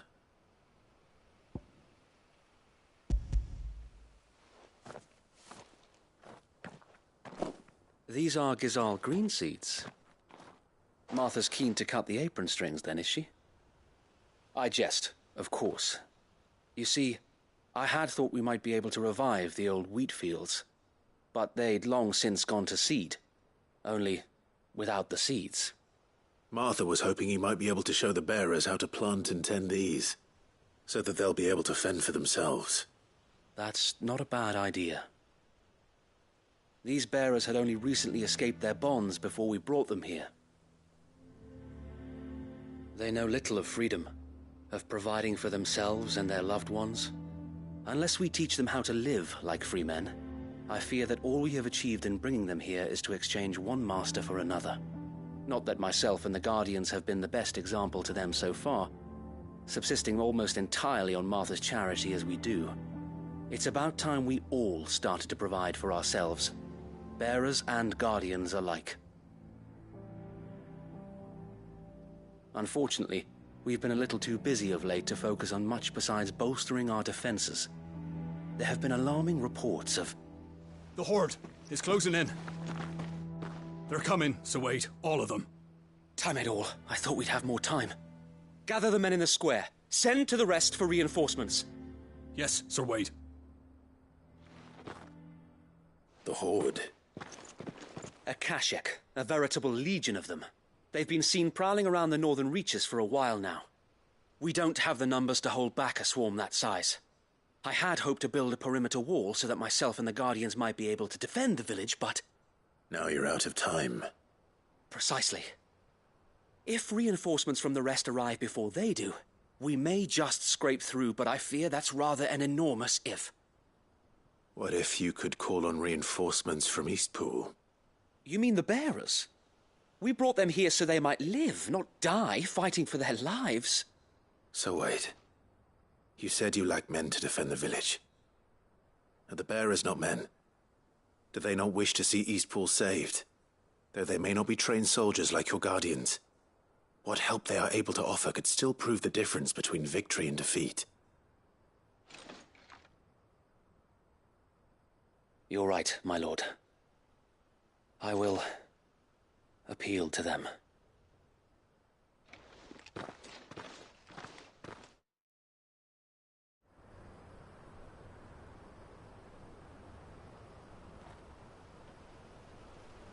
My friends, I humbly beg your aid. We Guardians are few and our enemies many. But I swear we can defeat them with you at our side. You would send us to the slaughter, to serve as bait for those fiends so that you and your men might be spared. And to think we trusted you. Say what you will, a home is not worth dying for. But it is worth fighting for. Sir Wade fights to give you lot a chance. Just like I do. Just like Cid does. We all wanted to give you a home where you could be free. And you got one, didn't you? This place, Eastpool. This is your village. Your home. And if you don't fight to protect what's yours, you'll lose it. You know I'm right. This world wants to take everything from you. Everything. Your homes, your freedom, your very lives. So then, are you going to stand by and let that happen to you? Are you going to accept fate like good little Bran did and die, having never stood up for yourselves? Or will you fight like free men and women?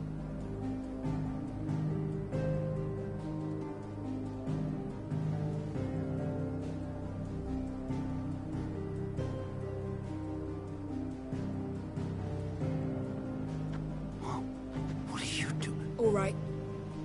Give me a sword. I never dreamt I'd have a home of my own. And now that I have, I don't want to lose it. I will protect what's mine, or die trying. We all will. Free men and women, fighting together.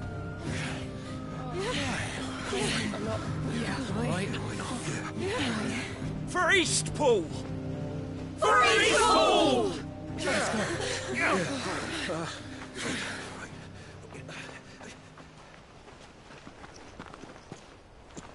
Thank you, Martha. Don't mention it. Just promise me one thing. That you'll show them how freeborn fight. Gladly.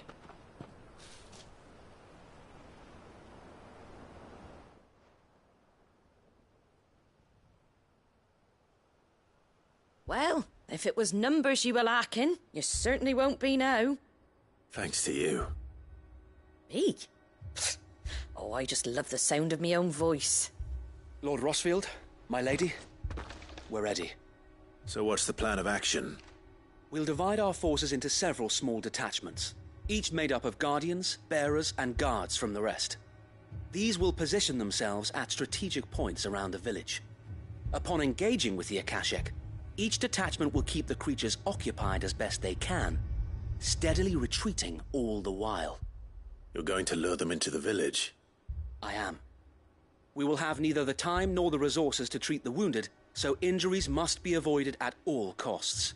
Instead, we will focus purely on defense at first. By coordinating our withdrawal through the use of messengers drawn from among the bearers, we will aim to have the swarm converge at a point of our choosing. With luck, that point will be the village square. The perfect place for our most able warriors to surround them and fall upon them. And for you and I to finish them off. A sound plan, but one that'll require a leader with a cool head and strong nerves to coordinate the retreat. I'd say you have both in abundance, Sir Wade, but you'll be needed. Please, leave the last of the fighting to me. Ha! And let you have all the glory. Sir Wade! They're here! Then you know what you must do. We work together, everyone playing their part, each shielding the other that no man might fall, that Eastpool might live on. For Rosaria! For Rosaria! We've no time to argue, my lord. I'll do as you ask. And I will do as you ask. Suppose we'd better do our bit too, then, eh? Right you are, Martha.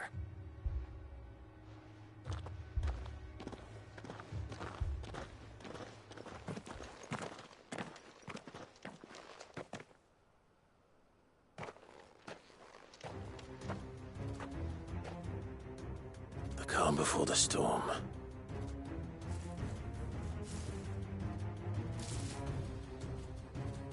And here it comes.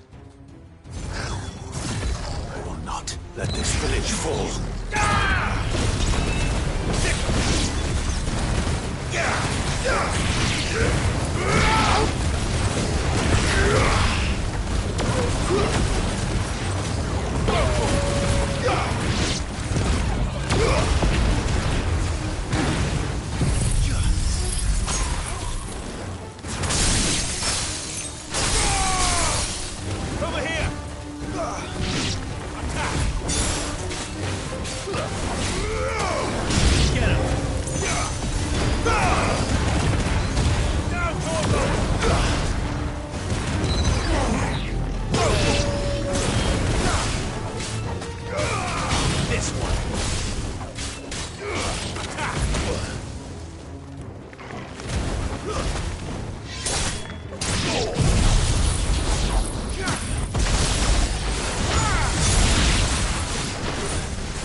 Looks like that's the last of them.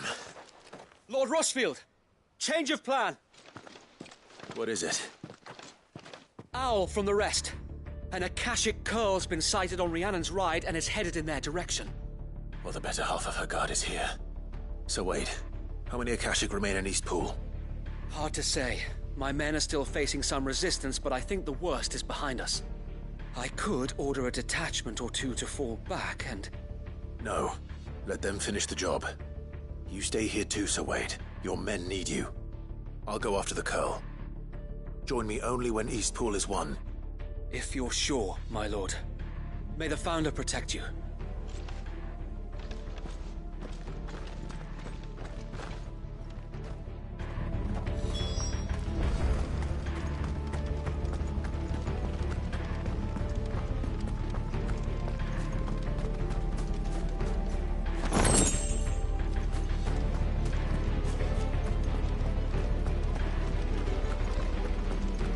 One's mine.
All right. Back to Eastpool.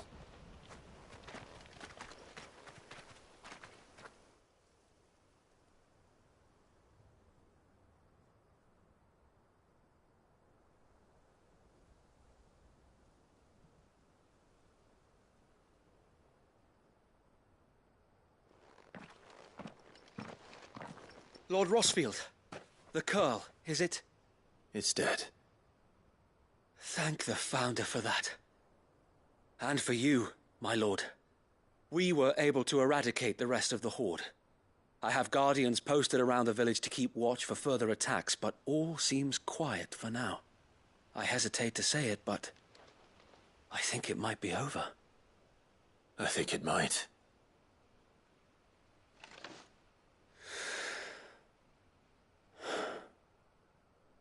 We did it.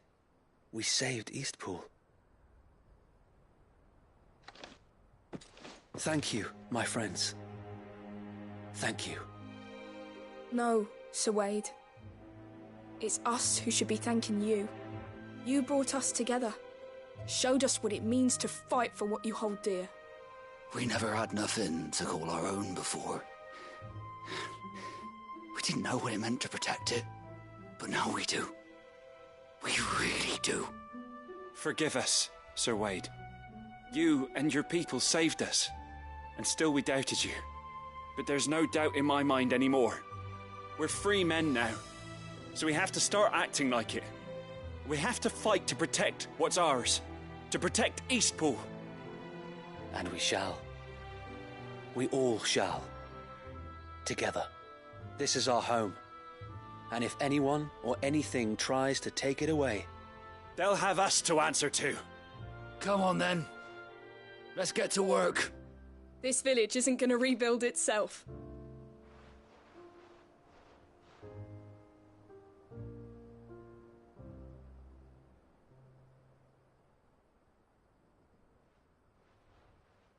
They're not slaves anymore. No. They're Rosarians.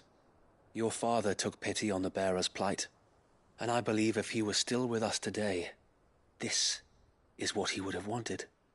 I believe you might be right. I shall remain here, my lord, and do what I can to help rebuild the village. After all, this is my home now too, and I could hardly call myself an Eastpoolian if I didn't pull my weight. I think you'll find it's Eastpudlian, Sir Wade. But you should be proud all the same. I'll have to pull my weight too. Can't have the rest getting outclassed. Speaking of which, I ought to be getting back. Can we continue to count on your support, Martha? Of course, and I'll be counting on yours too. Us Rosarians have got to stick together, haven't we? Indeed we have. And Clive, come by the Golden Stables when you get the chance. I ain't paid you for delivering them seeds yet. All right. I will.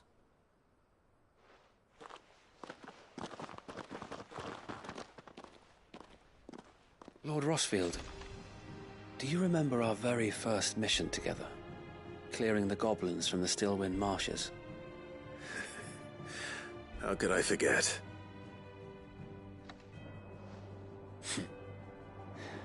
There's one sight that I shall never forget.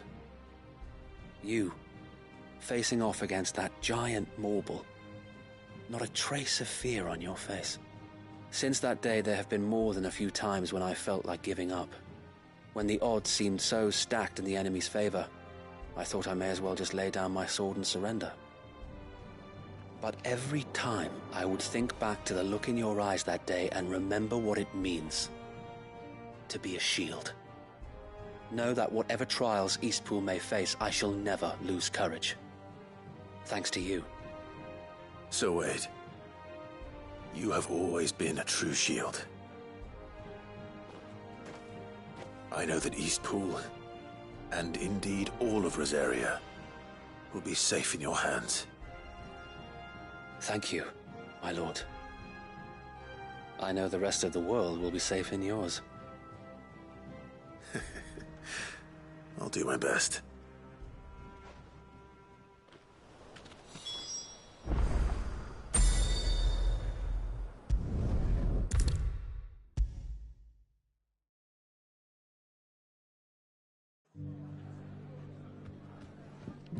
The hero returns.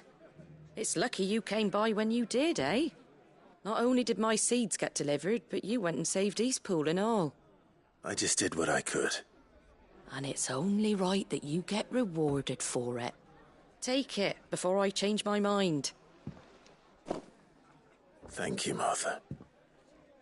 So, Eastpool's finally back on its feet again.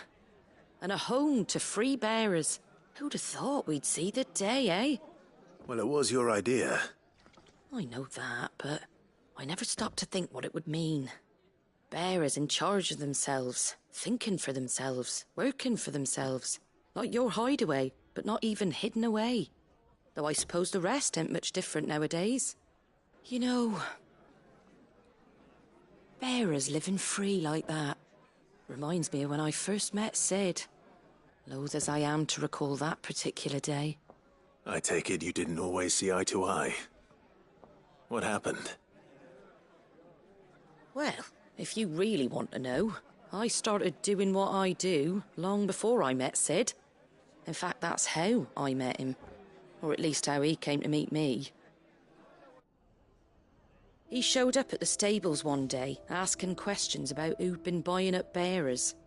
Founder knows what he thought I was doing with them. Running a hunt, poking around in their innards. Something awful, anyway. Me, I thought he was a new constable. Thought the game was up. But somehow we both managed to work out what each other was about. And before I knew it, the cheeky arse was rattling on at me about how I was doing it all wrong. After all my hard work. Told me I was giving them relief, but not freedom. That my bearers were still dying as slaves. Got right under my skin, it did. Told him if he didn't like it, he could bugger off and report me to the garrison. And do you know what he did? He smiled. And then he laughed. And then I did the same. We made a pact that day, that whenever one of us was in need, the other would always be there for him. And you were? Well, we both wanted the same thing. To make life better for bearers. Just like your dad. Do you know I was born right around the time Elwyn became Archduke? Growing up, I saw how he tried to change things. He certainly didn't lack for ambition, that one. Indeed. But the loftier one's ambitions, the harder they are to achieve. Which is why those of us who follow in their footsteps need to finish what people like Sid and my father started.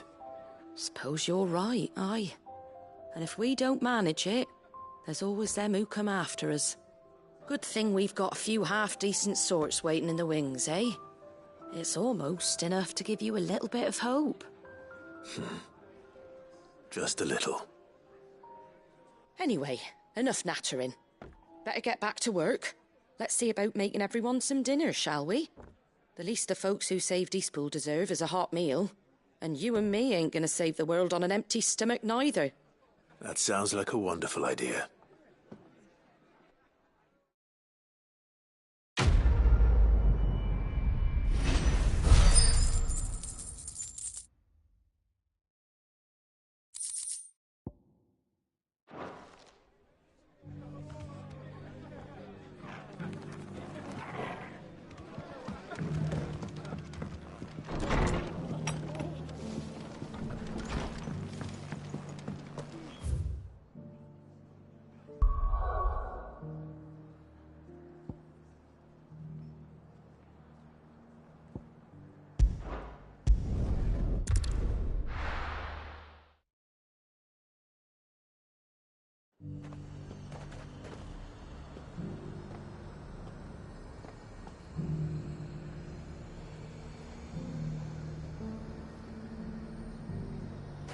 The High Cardinal, here in Northrend. The Dominion's all but done for. Then it's lucky Was that shouting I heard from the barracks? Half of what comes in is barely fit for pressing, let alone eating. The garrison salvaged what they could from...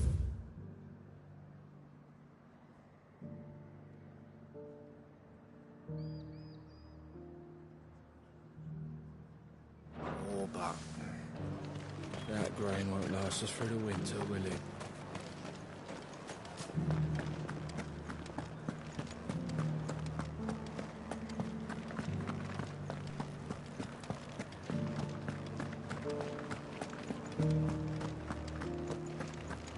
Do you think he was the only one who survived?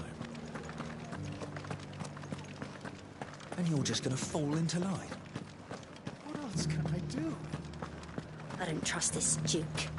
If we're not careful, he'll undo all the Dane's hard work.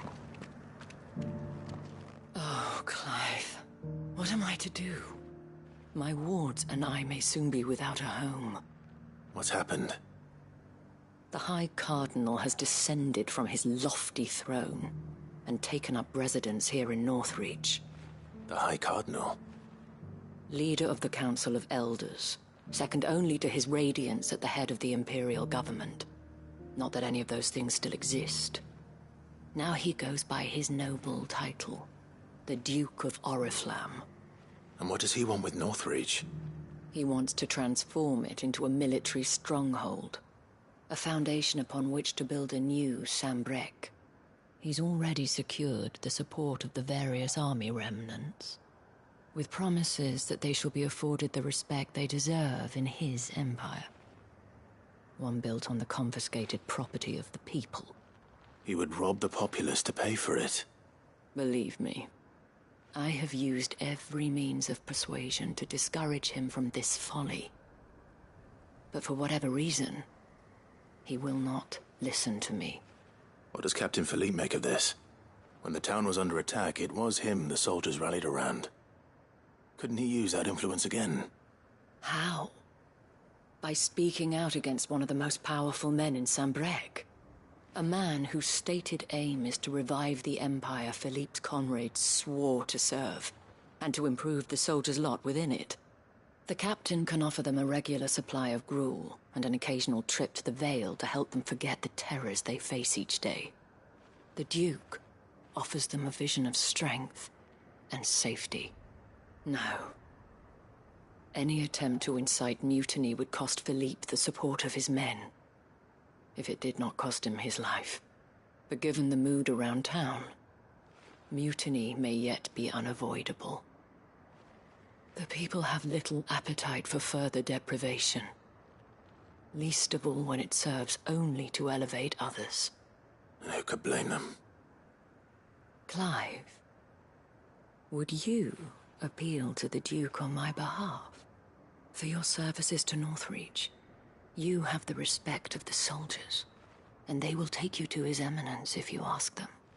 And unlike Philippe, no bonds of loyalty prevent you from speaking your mind to the man. Well, will you try? You could hardly fare any worse than I did. I'll see what I can do. Thank you, Clive. Tell me then, where will I find this Duke of Oriflamme? In the garrison? Overseeing the troops, yes. All right. Wish me luck.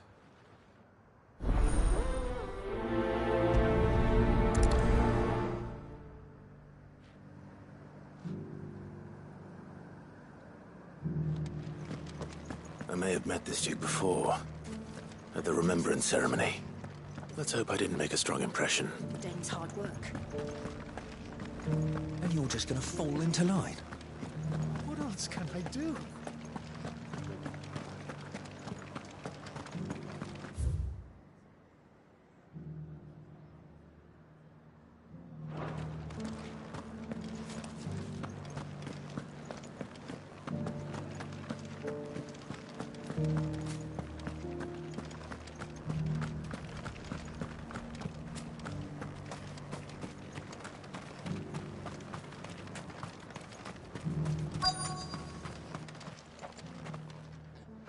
Halt! Oh, sorry about that. You're the dame's man, aren't you? You got some business with the captain? No, actually. With the Duke. I was hoping I might be able to speak with him. We're under orders not to let any civilians pass. But you should be all right. His Eminence has heard all about you and your heroics. Wait here. I'll go and ask.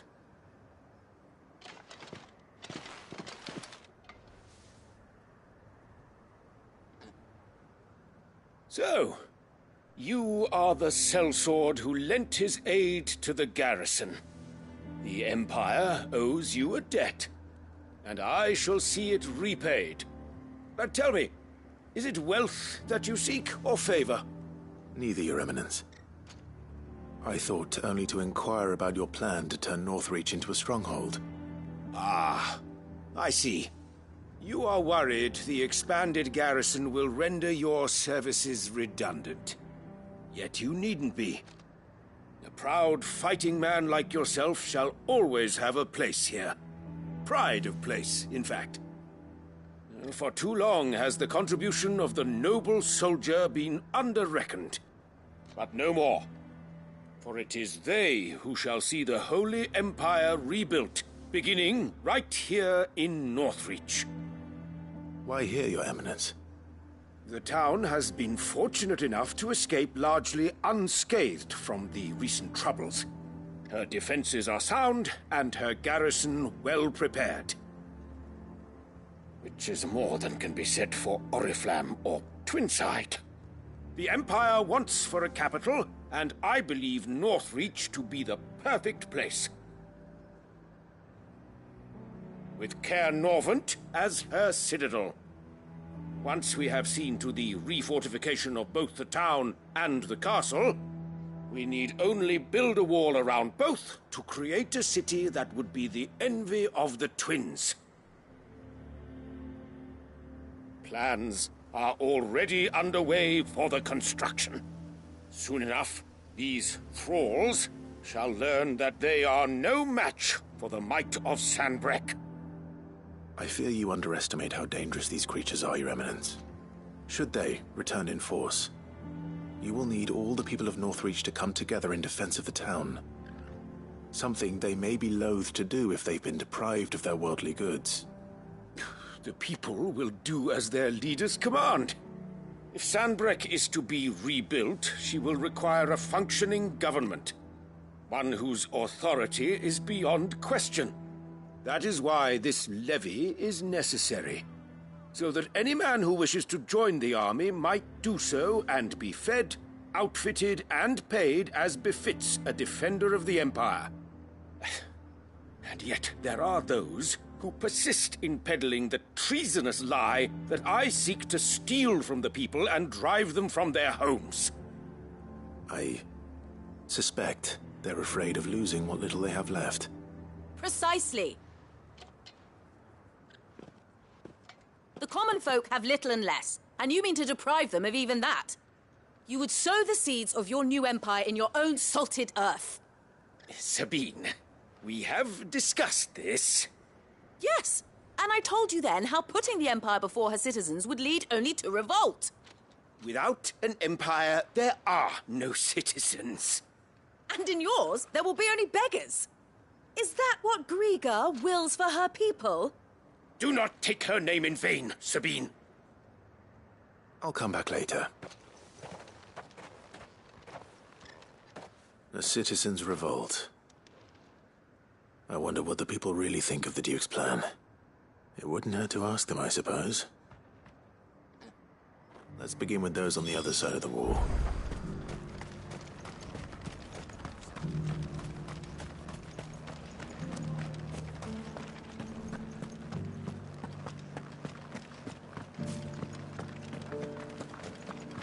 Do you think he was the only one who survived?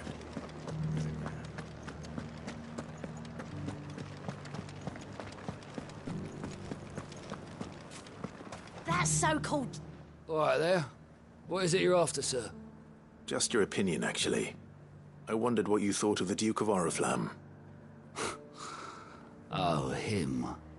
Not much. None of us traders do. It's thanks to nobles like him that we had to set up shop this side of the wall in the first place. Couldn't have the rabble getting any closer to the holy capital, could they? And now he's trying to drive us out completely, threatening to take everything we got from us if we don't clear off. If the dame said she wanted him run out of town, I'd be straight through that checkpoint, tar bucket in hand.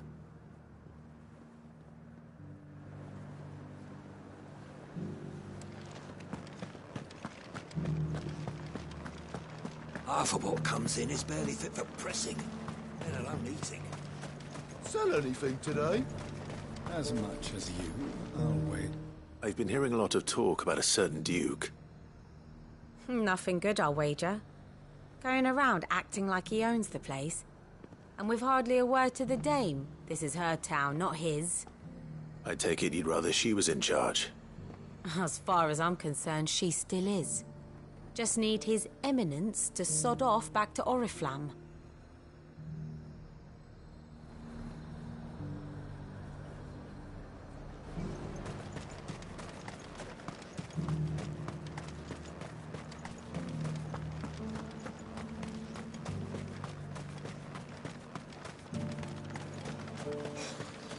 How'd you think I would be lying under a pile of rubble in Twinsen? A question, if you don't mind. What do you think of the Duke of Oriflamme? Don't get me started. You build a life for yourself somewhere, earning for some noble to turn up and tell you you've got to hand it all over to him. If he thinks his name and his chains give him the right to empty our purses, he's in for a rude awakening. We'll do whatever it takes to keep what's ours. Whatever it takes. Well, the people seem united enough. What about the soldiers?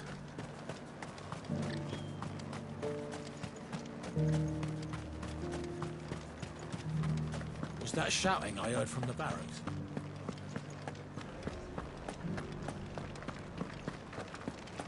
Do you think he was the only one who survived?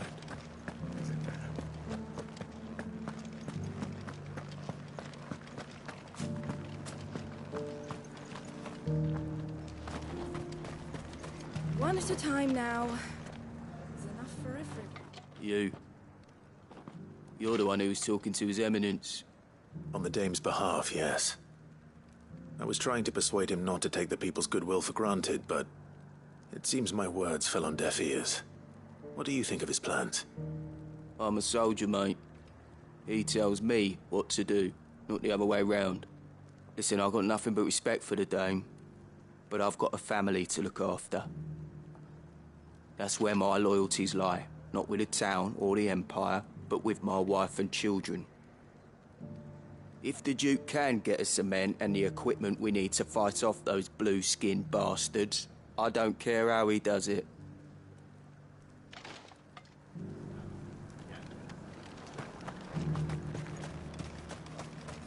Sabine, you are embarrassing me. You're embarrassing yourself.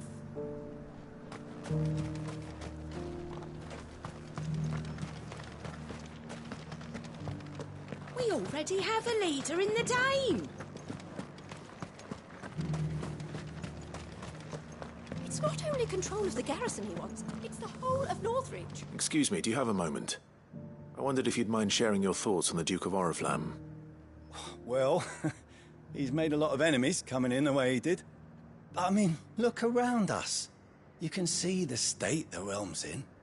The traders might not like having the screws put on them, but if they volunteered a few more of their hard-earned gil before things got bad, maybe they wouldn't have to. I think the Duke's got a point when he says rebuilding the Empire's the best way of making sure we're all protected. And if that means people who don't know one end of a sword from another have to make way for those who do, well, that's just how it goes.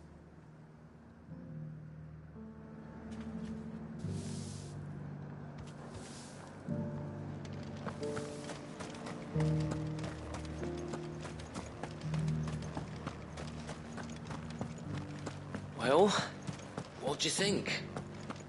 What do I think? I think if we followed his lead, the town wouldn't stand a chance.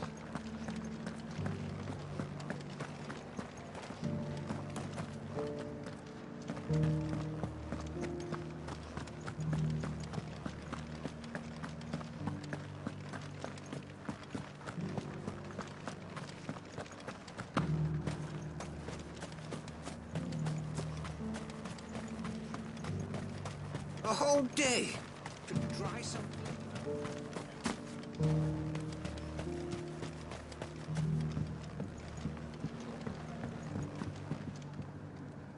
I hear the Duke of Oriflamme plans to turn this town into some sort of fortress. Do you think that's a good idea? It's not for me to say. All I know is that unless the Emperor orders me otherwise, His Eminence's word is law. Look, no one likes all these taxes and tariffs, but empires don't come for free. Once Sanbreque is back on her feet, we'll all reap the benefits. Let's see what Philippe makes of all this. Sabine, you are embarrassing me. You're embarrassing yourself.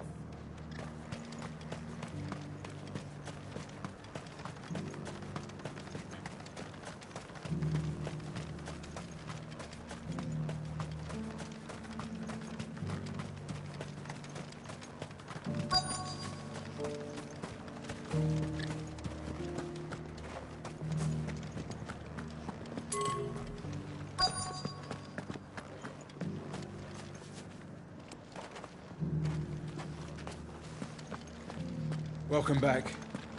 Wraiths give you any trouble? None worth mentioning. They're staying put for now. Captain, do you have a moment? For you? Certainly. Clive, wasn't it? Thank you for last time. How can I help you? I wanted to ask you about the Duke of Oriflamme. Do you intend to go along with his plan? But to tell you the truth, I'm in two minds. It's my sworn duty as a captain of the Imperial Army to obey his orders. But I can't say I agree with him. Philippe, I remember you saying that you became a soldier to protect the people you loved. The Dame included. That's right, I did. Well, she doesn't agree with the Duke's orders either. She thinks they could tear Northreach apart.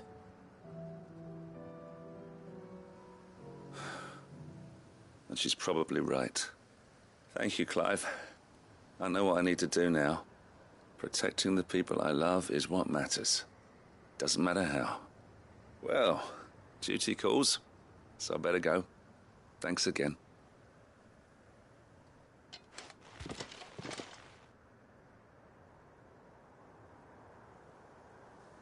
It seems Philippe wants to do the right thing at least. I expect Isabel will be pleased to hear that, if nothing else.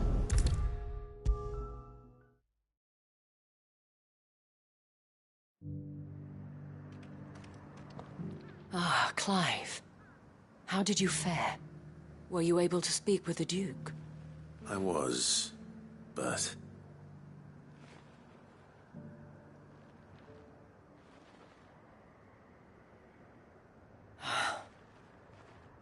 So Northreach is to be a fortress after all. Well, it will certainly help to hold back the thralls. There's no denying that. Though I doubt it will come as much consolation to the townspeople whose worldly goods are confiscated to pay for it. They deserve to be heard, Clive. To have a say in this new empire the Duke means to build. Sadly, His Eminence values their obedience more than their opinions, and hopes to reassert the authority of the state. I fear he sees the people as mere pawns on his chessboard to be sacrificed for the greater good. Needless to say, they themselves are of a different opinion, and would rather their destinies were in your hands. The soldiers, meanwhile, are content to follow their orders. And not just because of the Duke's rank, but because of his vision. I thought as much. Had I sworn to protect Sanbreque, I dare say I too would want nothing more than to see it rise from the ashes. Thank you for trying. But the battle is lost. I don't know about that. What happened to your uniform? I handed it in, along with my resignation. Told the lads I wished them well, but that I owe it to those I love to call it a day. But why? Because I realize what really matters to me. Not following some nobleman's orders for the sake of it, but protecting what I care about. Protecting Northreach. I honestly don't know when those monsters will return, but I'm certain they're not finished with us yet. And when they do come back, we need to be ready for them. We need to stand together, all of us. And with you to lead us, milady, I reckon we can do it. It was you who finally convinced me, Clive. There's no point following orders if they go against everything you believe. Indeed. All of us, standing together. That has always been Northreach's best hope, and one which still lies within our grasp. We have only to turn our attentions to the true enemy. Thank you, Philippe, for showing me what I must do. Anything for you, milady. Speaking of standing together, would you mind if I borrowed a few of the lads from the Vale to help keep watch around the town? I fear His Eminence has loftier tasks in mind for the guard. Not at all. Be my guest. Wouldn't be the first time.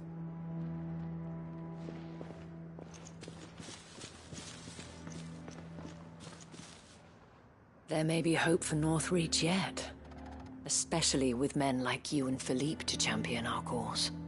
I, for my part, shall continue to work upon the Duke, in the stubborn belief that I might still tempt him into joining hands. But I suspect I shall have to call upon your aid again. Until then, Clive. Until then.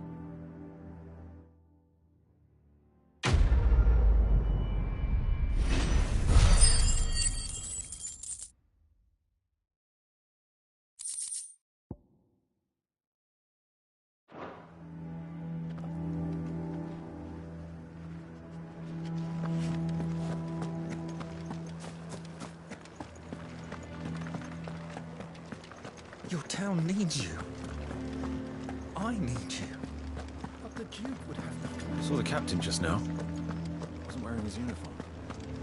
I would speak with this Duke.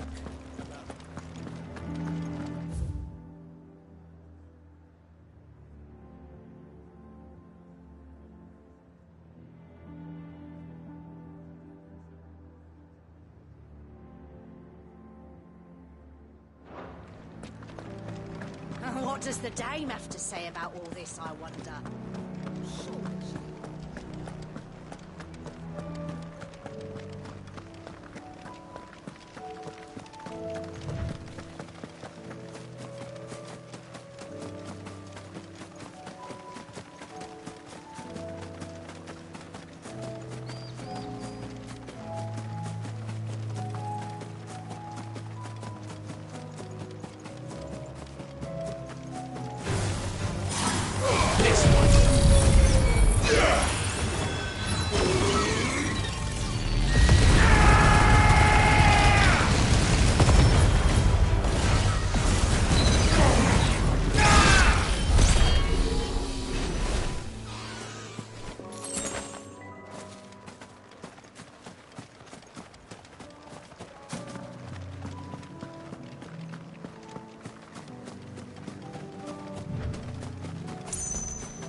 down.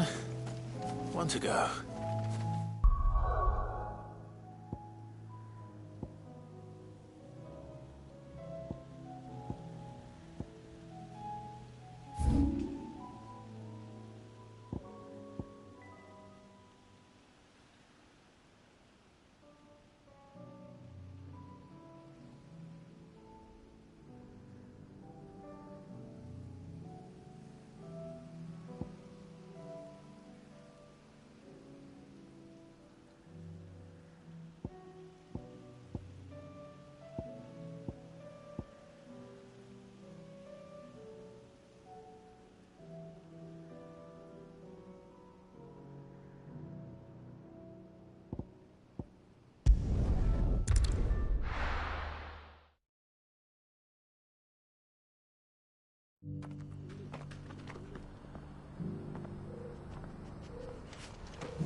Lord Rosfield, is there aught the Undying might assist you with this day? Perhaps. My brother said that your order was helping him with his quest to uncover Ultima's origins. Have you learned anything of note since last we spoke? Little and less, I regret to report. I see. Be assured, however, that we will not rest until the truth is known. Even now, our archaeologians scour ruins in every corner of the realm for traces of Ultima's touch. Fallen ruins, I take it. Dating back as far as Phoenix Gate. Indeed. Ultima's thralls are oft sighted among the remnants of the fallen civilization, as if protecting the secrets concealed within. Secrets we'd see unearthed. Should our methods be of interest, my lord, mayhap it would please you to observe some of our number at work. Would that be possible? Of course. A survey is being conducted not far from here. Perchance you are familiar with Kretov, a small hamlet built around a fallen airship. I was due to visit my colleagues there to collect their preliminary findings, but if you would consent to do so in my stead, I'm sure that they would be honored to relate any discoveries they have made to you directly. All right. I'll go and meet with them. They will be most gratified, I am sure. Might I suggest you take the road through Titan's Wake? It will lead you straight to the village after but a short walk. Thank you. I will. I wish you a safe journey, my lord. May the Firebird's flames burn ever in your heart.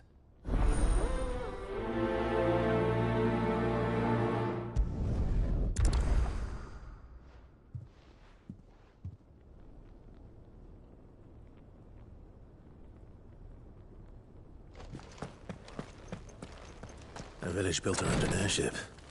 Sounds like another Lost Wing. I hope the inhabitants are just as friendly.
Shouldn't have messed with the leader of the pack, eh, boy?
You'll pay for this.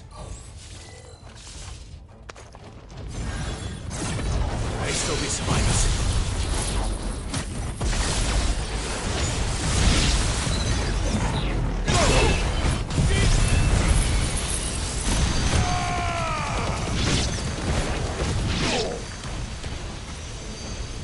All yours, Torgal.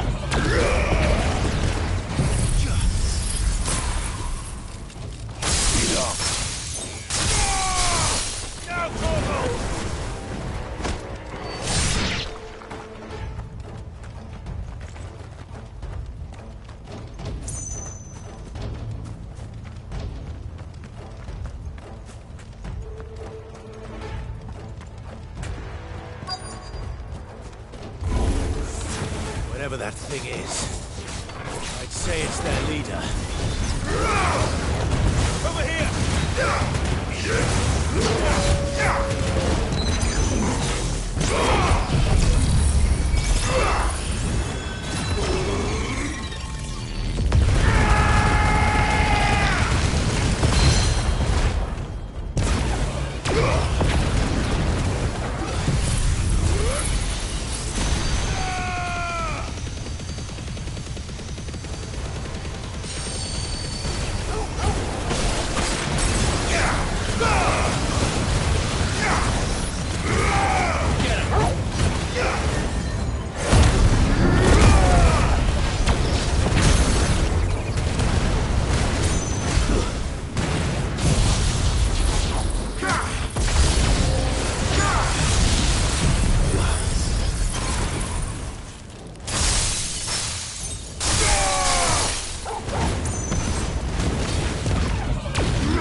Should have stayed in the past. These must be Cyril's colleagues. You have our thanks, stranger. Who are you? Ah, forgive me, my lord. I did not recognize you. You are Lord Rosfield, are you not? We are archaeologians, tasked with surveying this site. When the echoes appeared, our brothers here occupied their attentions. Thanks to them, and to you, we were, for a mercy, able to see our duty to its conclusion. You call that a mercy? Your brothers might still be alive if you put their safety before your duty. Surely this survey wasn't worth dying for. We are charged with uncovering Ultima's origins. A duty of the highest import, as I'm sure you will agree. And you think your dead brothers would agree with you too? I know they would. They gave their lives for the cause, an honor to which all Undying aspire. Now, to what do we owe the honor of your presence, Lord Marquis? Cyril told me of your work here, and I agree to collect your findings in his stead. I see. That is most kind. Pray, take them then, with our humble thanks. May the Firebird's flame burn ever in your heart, as it does in ours.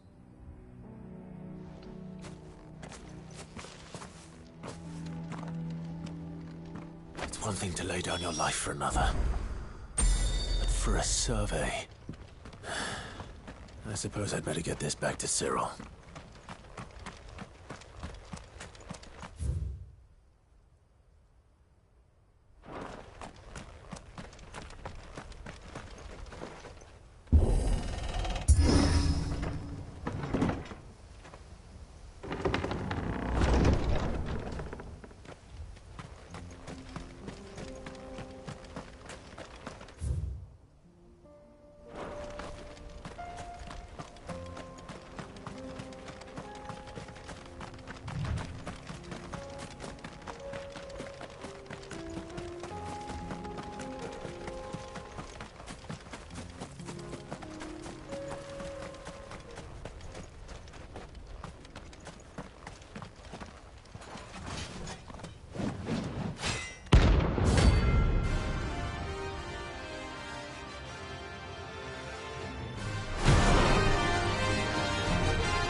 Forsaken soul, eh?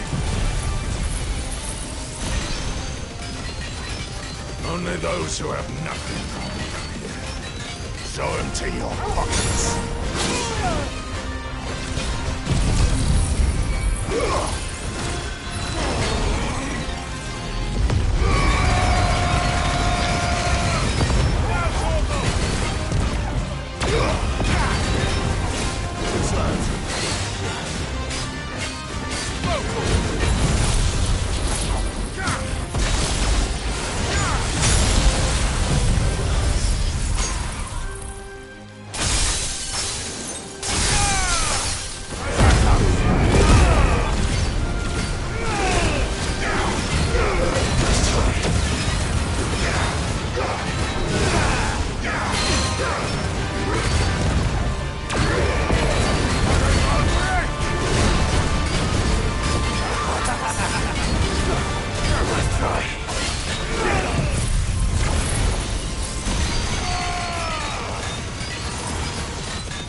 A deserter turned outlaw.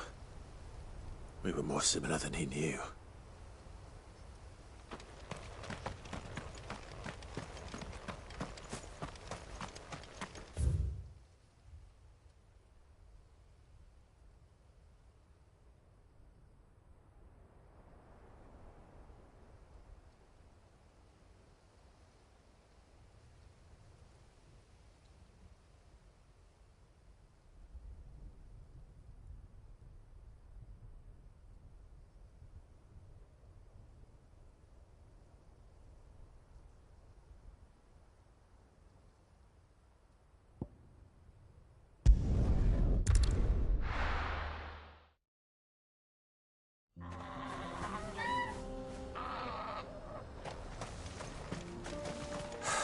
So Dravost is still standing.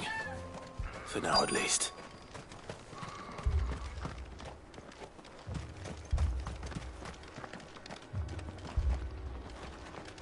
Would you like to see my wares?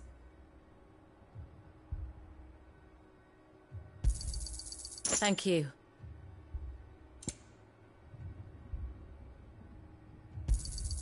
Here you are. Thank you. May we meet again.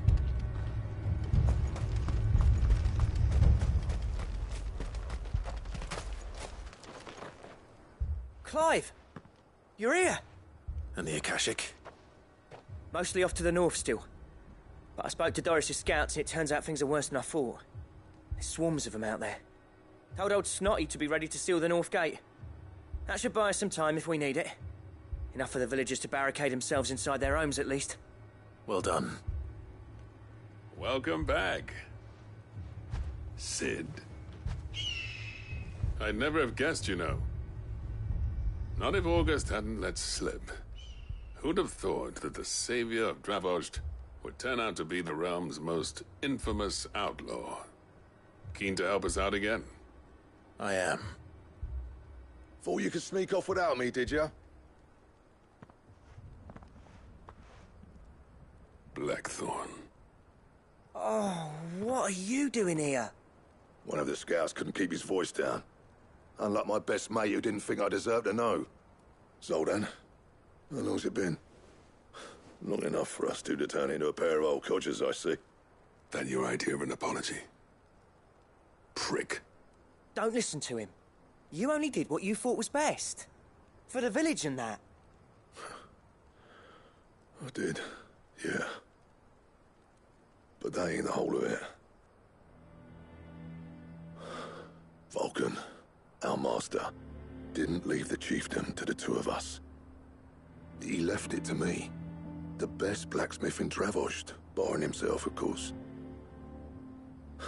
Bloody stupid tradition, in my opinion.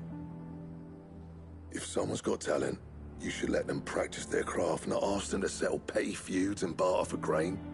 Our master wasted half his life that way. I wasn't about to let that happen to me. So you wasted half of mine instead? You're what Dravost needed. Under me and my precious ideals, this place wouldn't have lasted a year. So I left to devote myself to the work and spare you lot the consequences.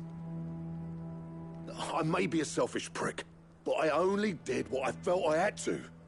What you had to do was your duty! Even if it meant we all starved?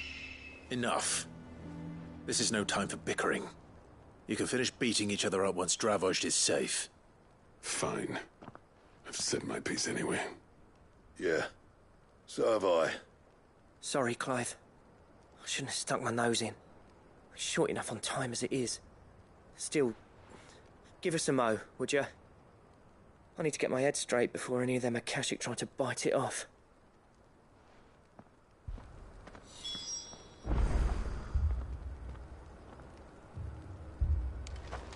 Just say the word. The villagers know to keep out of sight when the fighting starts. Prick or not, I won't abandon Dravost to a swarm of Akashic. You, ready for the off, then? We can't afford to waste any more time. Right you are. Might be worth having one last word with the scouts, though. Don't want any nasty surprises, do we? Oh, and Blackthorn. you and Zoltan might be better off staying inside the... Akashic on the move. How close are they? Within sight of the walls. And there are more coming up from the mines. What was I saying about nasty surprises? They'll wash right over us if we stay out in the open. We're pulling back behind the gates. Good idea. Get yourselves inside, but keep your weapons handy. Understood.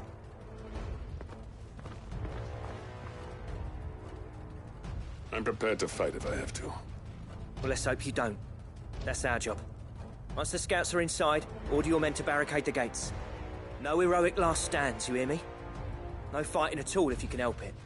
August's right. I've seen what Akashic beasts can do to armor. The people here are tough and willing, but they ain't equipped to face what's coming.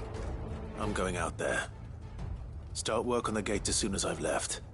I'll give you as much time as I can. And if they kill you? You evacuate. But it won't come to that. I promise.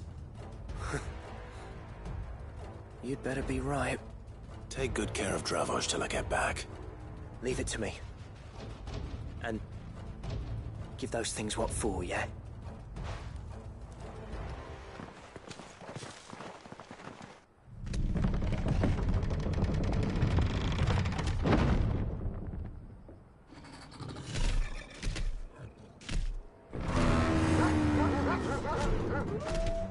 All right.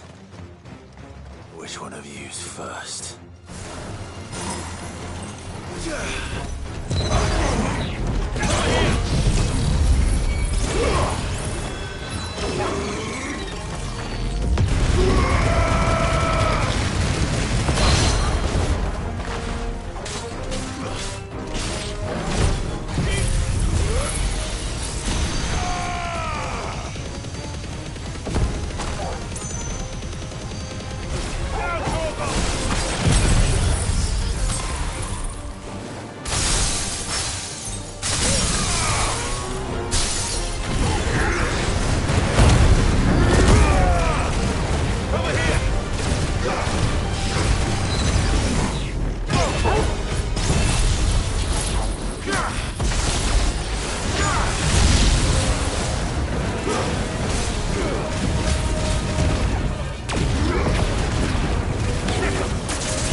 Is that it?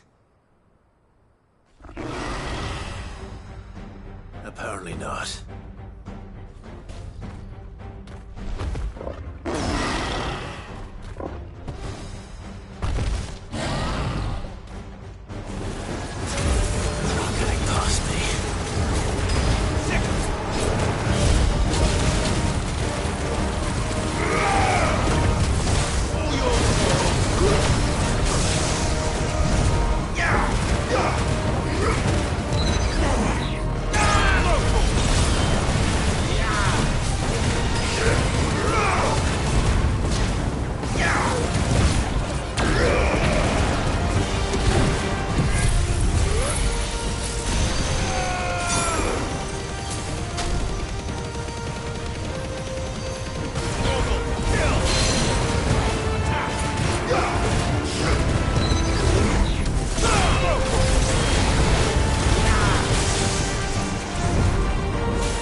question is, did I miss any?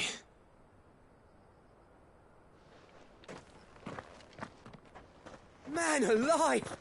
You're still in one piece! I slew as many as I could.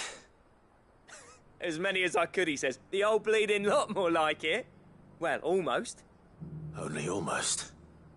Yeah, one or two did try to sneak over the wall. But we got the bastards, don't you worry. Good. Though you do know, more will come in time. In time, yeah. But we can think about them later. Let's get you back inside.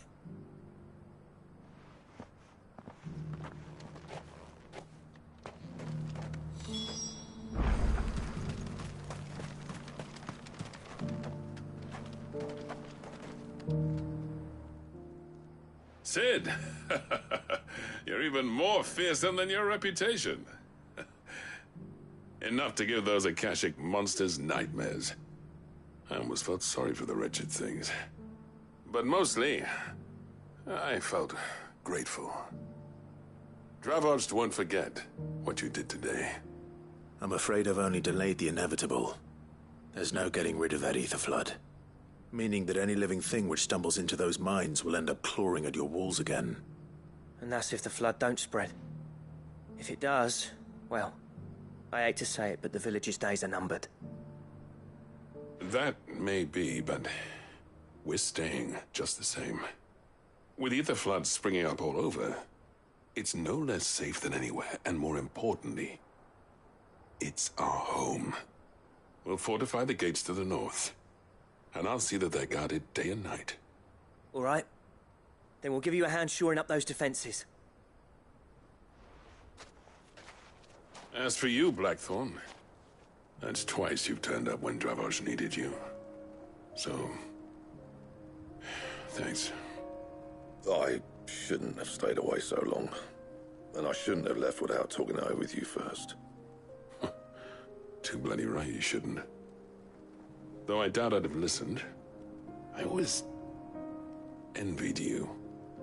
How you made everything look so easy when, for me, it was anything but. You leaving gave me the perfect excuse to hate you. And from that day on, I never once stopped to wonder what it would have been like if you'd stayed. But what you said earlier, it was true. You'd have been the death of this place. Finally, something we can agree on. I hope you see the sense of it eventually. You kept this place alive. Alive, perhaps. Wealthy even, but Dravoged isn't what it once was. Our work used to be the pride of Dhalmekia. Now, we churn out the same rubbish day after day because it's easy and turns a profit. It's not about the craft anymore. I wouldn't send my sons to war wearing the shit most of our smiths are making. I've kept working, honing my skills, trying to lead by example, but no one sees the point. The average castle apprentice has as much passion for the craft as our current lot. Come back to us, Blackthorn. Remind Dravoged what a true master blacksmith looks like. I'll even man those bellows of yours if it means we can work at the same forge again. That's a kind offer.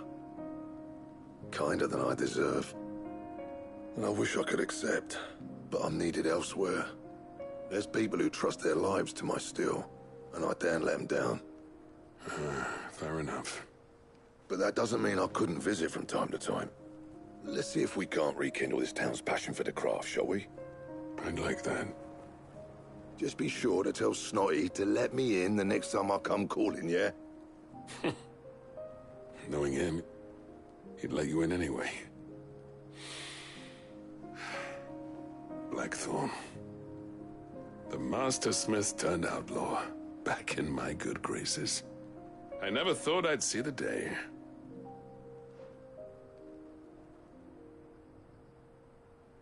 I'd say that went pretty well, wouldn't you? Even better than I'd hoped. Cid, I've got something for you.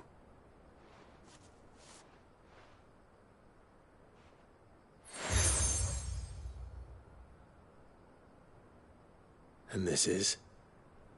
A token of our lasting gratitude. But I'm of a mind to make you a far grander gift. Designs for a certain sword have been passed down from chief to chief for generations. Now hold on, Zoltan. There's a reason no one's made that blade in centuries. There's not been a craftsman equal to the task. I'll admit your cinders make impressive steel, and I've learned to own an edge Odin will be proud of. But the engravings on that thing are enough to make a jeweler cry. And they're not just for show, either. Have you forgotten what brought you back to Dravozd in the first place? A certain ring? I knew I'd never surpass you with the hammer and tongs. So I turned my hand to a different kind of metalwork. Between the two of us, I'd say we're the equal of any master craftsman ever to have graced a forge.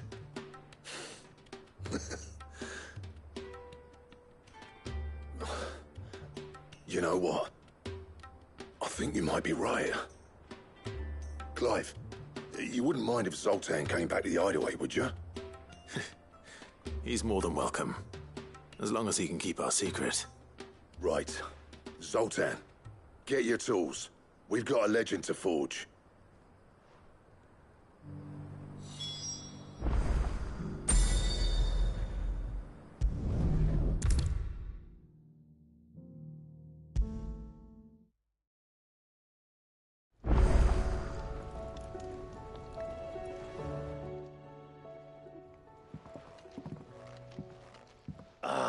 The man himself. We were just about to make a start on that sword I promised you. It's funny, but none of this would have been possible without your help. You remember Camille? We'll be using his leatherwork for the grip. The steel, meanwhile, will be tempered in a fire, burning the cinders you charmed out of old Zoltan here.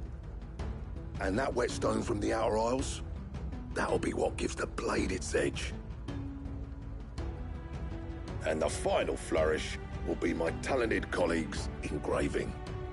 A team effort led by the greatest blacksmith alive. Now, save that talk till the thing's finished, yeah? Right. I'm ready if you are. To the bellows it is, then.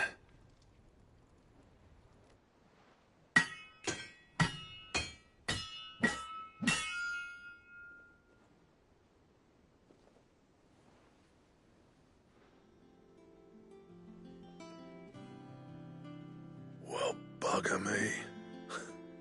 We actually did it.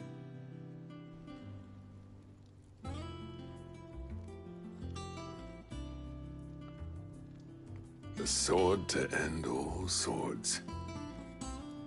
Ragnarok. It's quite something. I trust you'll take good care of it. Thank you. Both of you. So, does this make you pair the greatest craftsman alive, then? This? Nah. This was just following the footsteps of the greats of old. It'll take more than that to earn us our place in history. But we're up for the challenge. Here. A list of materials. Zoltan and I got talking on the long road back from Dravozd. We reckon with those items there, we could craft something even better than the Ragnarok. Something worthy of a legendary outlaw like yourself. That's a weapon I'd like to see. You leave this list with me. I was hoping you'd say that. One legend at a time, eh, lads?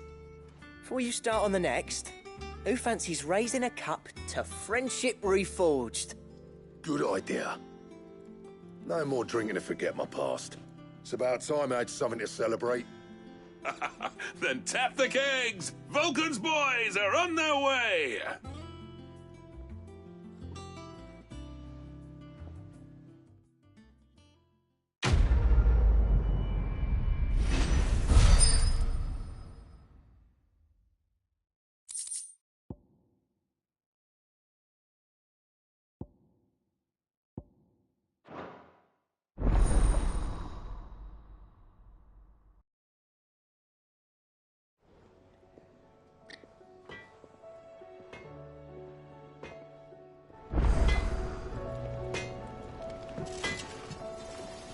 knew I owed the honor.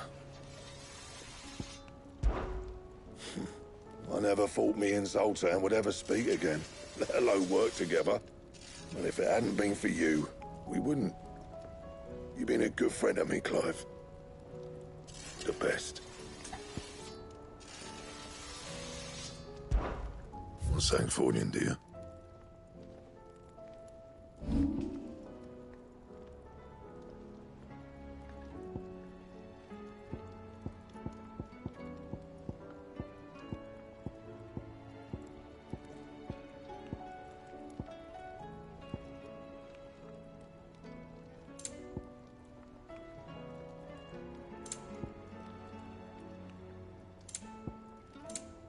That it?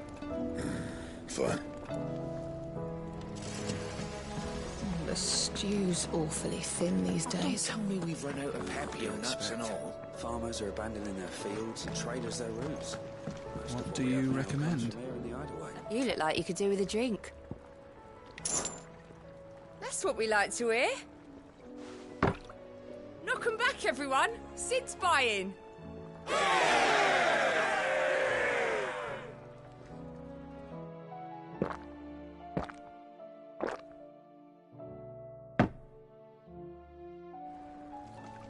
Oh, you're not leaving already, are you?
That's all of them.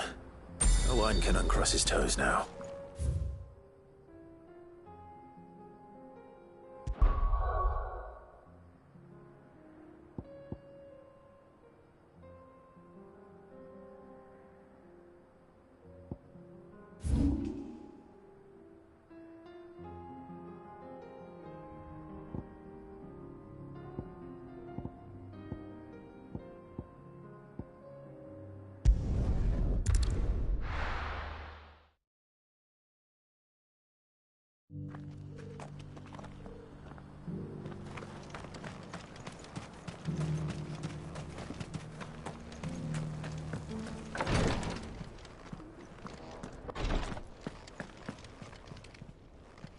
Ah, you are returned, my lord. I collected your colleagues' preliminary findings. Here, take them.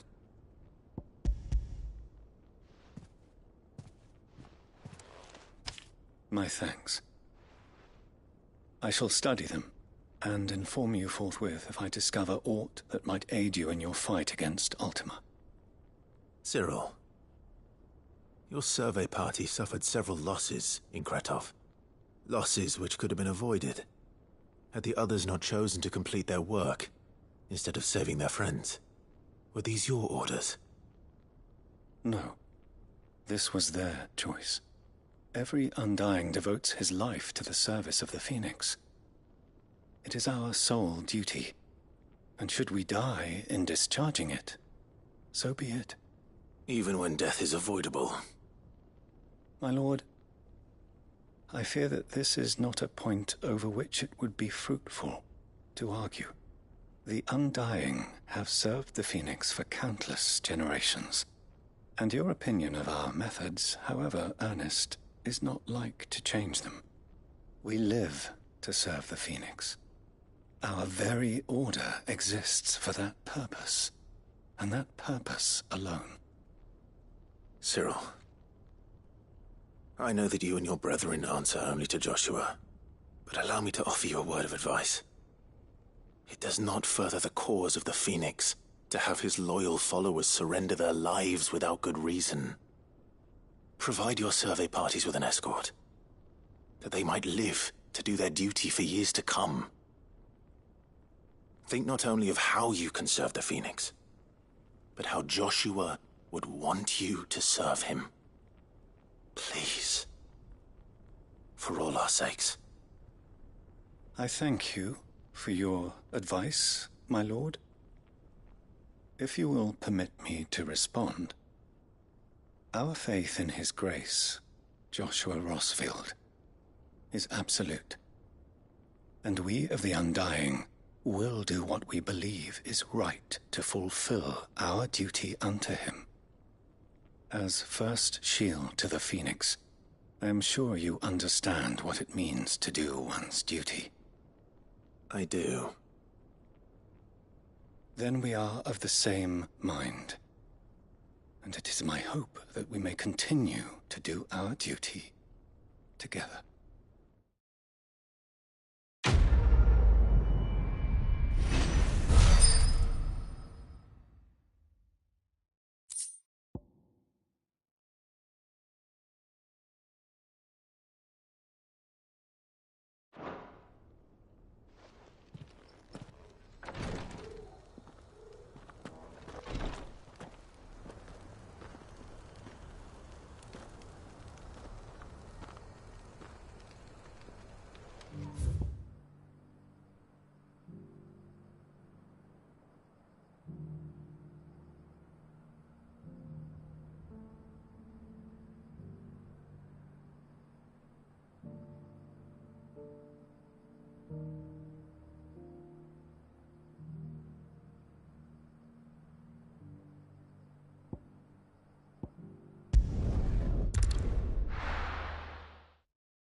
Peace at last.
Like no chocobo I've ever seen. Something tells me it won't be easily broken.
Poor beast. There was nothing I could do.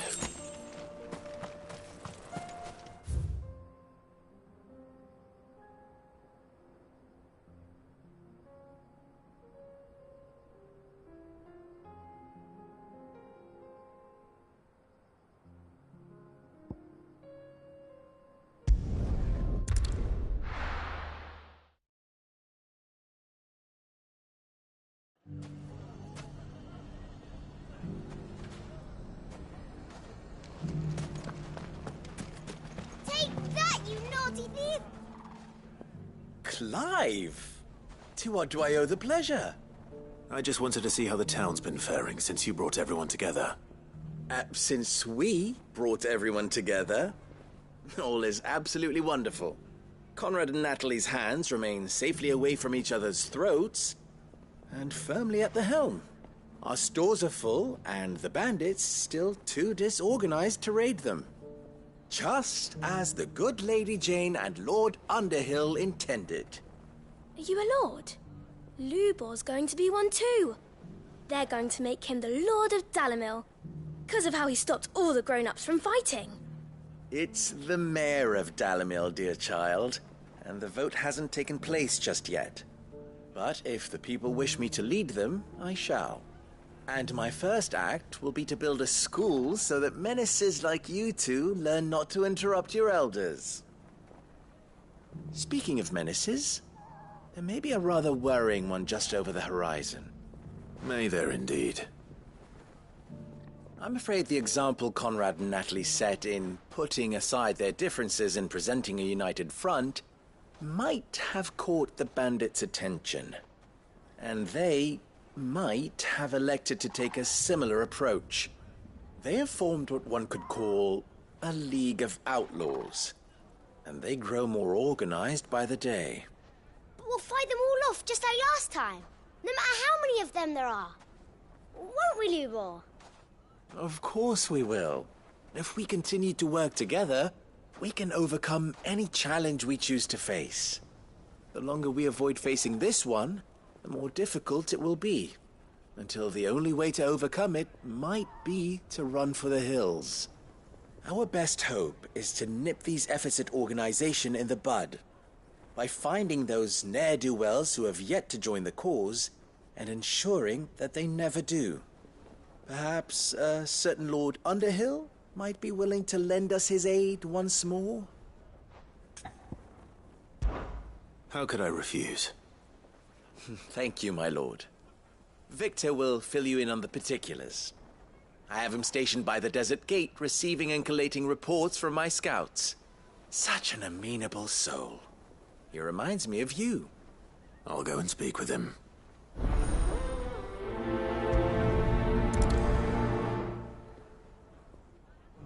What's the difference between a lord and a mayor? That's easy. One of them swings a sword, the other forges them. A League of Outlaws. Sounds like we have some competition.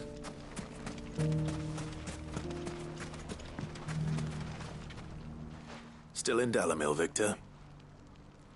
Ah, Sid. I thought you'd have returned to Cosnis by now. I did. Then I came back. I've developed something of a fondness for the place. And having worked so hard to see it saved from one fate, it would seem remiss to abandon it to another. A sentiment Master Lubor certainly isn't shy about exploiting. Hence my doing his bidding yet again.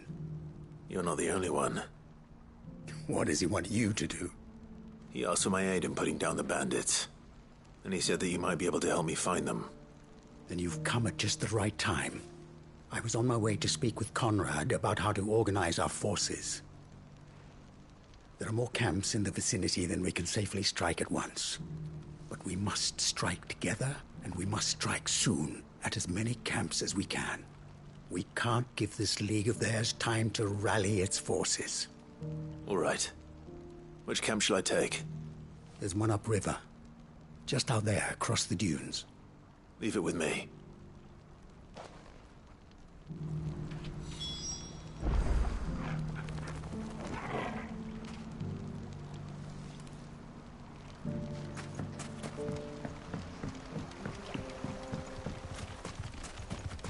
Those ne'er-do-wells want to band together.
That must be the camp Victor mentioned. Come on then, Toggle. That's him! The one who killed Locke and Fingers! Take his head off!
I'd better let Victor know.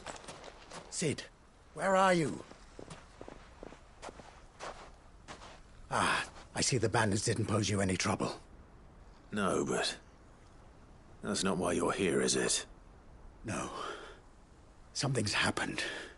We need you back in Dalimil. What is it? The whole town's in uproar. They're saying that Lubor is a bearer. What? Seems that one of our parties wasn't as thorough as they should have been. They let one of the bandits escape, and his escape route took him right through Dalimil. Some of the children spotted him, and he was about to silence them. And when Lubor felled him with a bolt of magic, and without a crystal. But that's not possible. It is, if he's a bearer and has been hiding it all these years, which is what people are saying. If he has, well, I wouldn't blame him. No man is branded by choice. Still, all those people see is a man who's lied to them all his life. One who was made a leader of himself when the world believed he should have been a slave. Fuck. I don't know where we go from here, but I know one thing. Lubor needs all the friends he can get right now. You're right.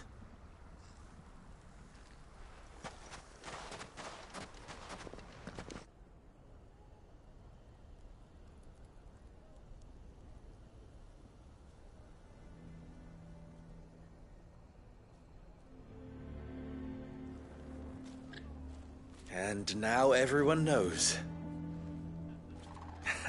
I made it a habit to keep a crystal close at hand for just such an occasion. And when that occasion arose, I forgot to reach for it.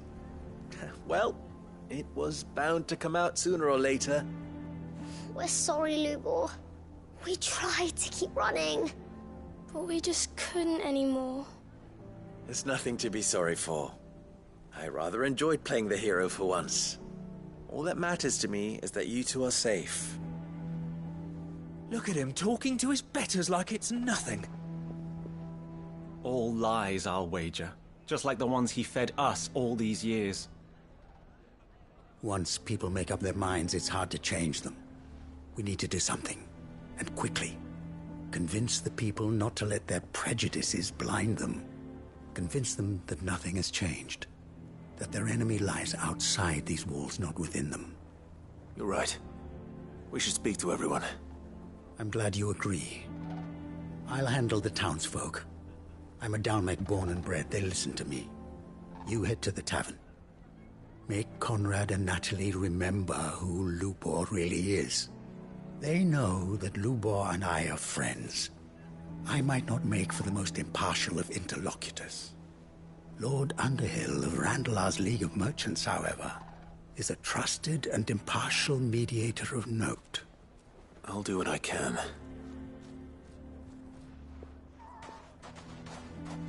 Lubor, stay here with the children. I can't promise anything, but we'll try. And that is all I can ask of you.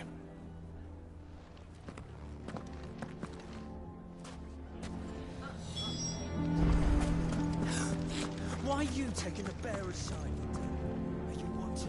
Why do they always have to make such a fuss outside? Knew all along that he was... Forgive me for disturbing you, but could I have a moment of your time? I've seen your face before. As have I. Lord Underhill, wasn't it? Of the League of Merchants. That's right. I wanted to speak to you about Lubor. The rumors that he's a bearer. All true, I'm afraid. He'll never be mayor now. Not if I have anything to do with it. But what of his wares? Bearer or no, his steel is highly valued throughout the Republic. In this, at least, he's done the town a service. Might that not earn him a little leniency? Leniency? He pretended to be one of us when he was laughing behind our backs all the while. I'm sorry, my lord, but he lied to us. He lied to you. He cannot be trusted. So what do you propose? Will you drive him from his home? Close his forge? Perhaps. That is a question for the people of Dalimil. And they will thank you not to get involved.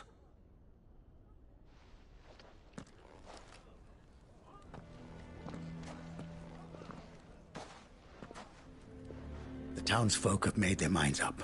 There was nothing I could do. Nor I. Conrad and Natalie refused to consider anything but their own wounded pride. You never know. Once their anger is cooled, they might see things differently. For now, we should report back to Lubor. All right.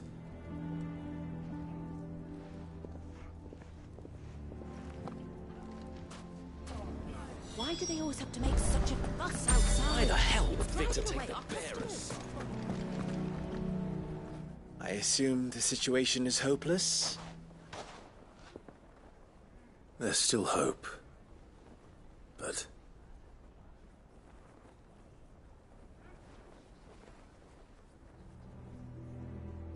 But perhaps not in this lifetime, I think it's fair to say. You mustn't think like that, Lubor. Give them time. They'll come around. We'll talk some sense into them in the end, you'll see. No, you won't. And your efforts would be better spent elsewhere. But Lubor... Rosina would often tell me that steel does not lie, that a blade is a reflection of the smith who forged it. To yourself be true, that was her point. Rather an ironic one when you consider that her life was taken with a blade of her own making. But I do not doubt that she was always true to herself and what she believed in, right to the end. And so must I be. I must do what I know to be right, no matter what others might think of me. And now, I know what that is. I must embrace my new role of villain so that the people of Dalimil have something to unite against. For only united can they hope to stand against the threat that awaits them. I'll need to make a suitably dramatic exit, of course. Don't go, Lubor. You're the only one who was ever kind to us. We'll be all alone. Again. Trust me, little ones. It is for the best that I go. Not only for the town, but for you, too. How could it possibly be for the best? These children need you. The least you can do is give the townspeople a chance to change their minds. I would not take it, Victor. It's over. Over, you say? And so just like that, you're going to throw this town and these children to the wolves? I thought you were better than this. But it seems you had me fooled as well. Victor. Forget it. Do what you will. You sure you're making the right choice, Lubor?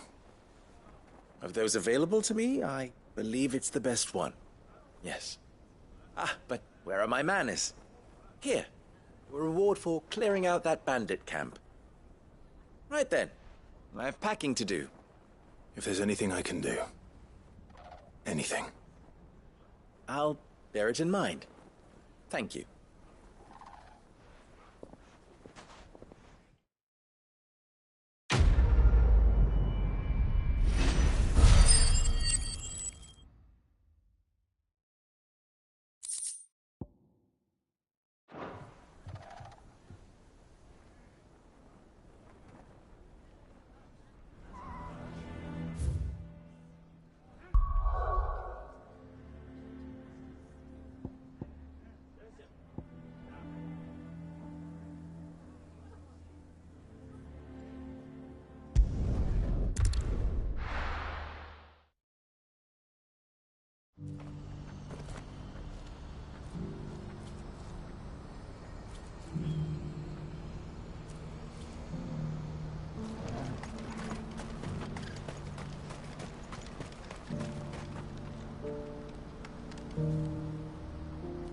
Ah, Clive.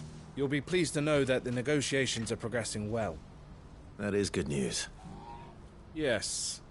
Our comrade in Randalar has just sent word that the contract should be signed very soon. But I still have much and more to prepare. It's a huge undertaking moving this many bearers at once. You couldn't do me a quick favor, could you? What is it this time? More wild beasts? Nothing like that. I just need you to go over to the caravans and ask El how long we have until the bearers arrive. Find out exactly how much faster I need to get all these supplies moved. All right. I'll go and ask. Thanks, Clive. I owe you one.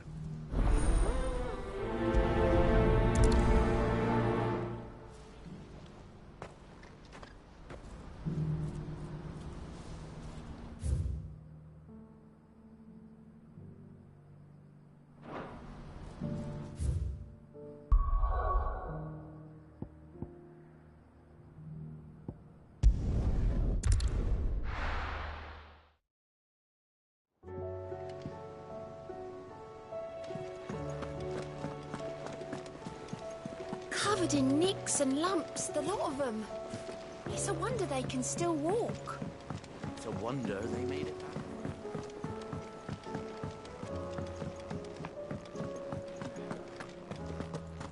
Oh, don't tell me The stew's awfully thin these days.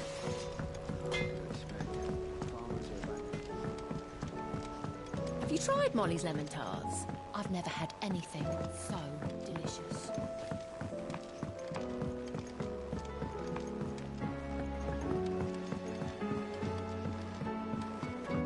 Canva lost.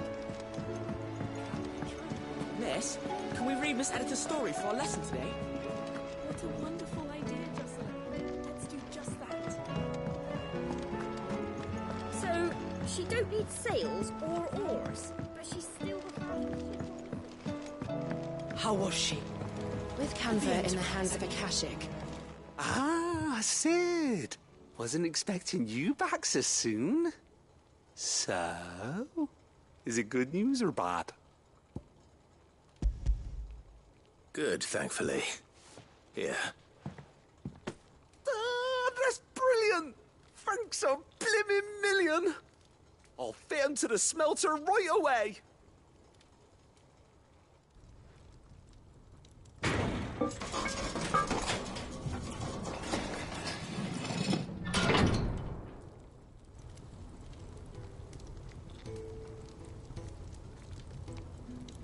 May I present to you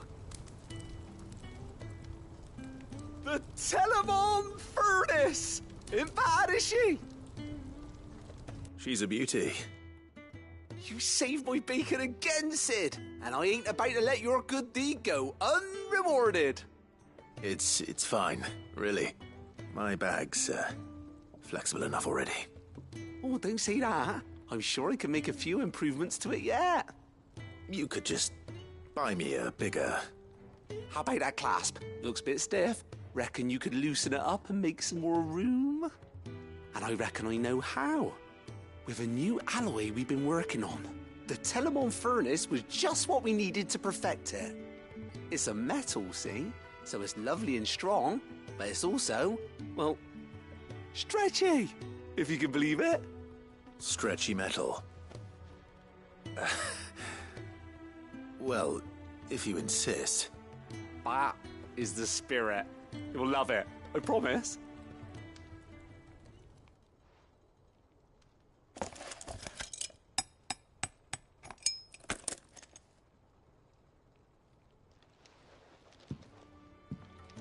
So, what do you reckon? It's actually quite ingenious. Thank you, Owain.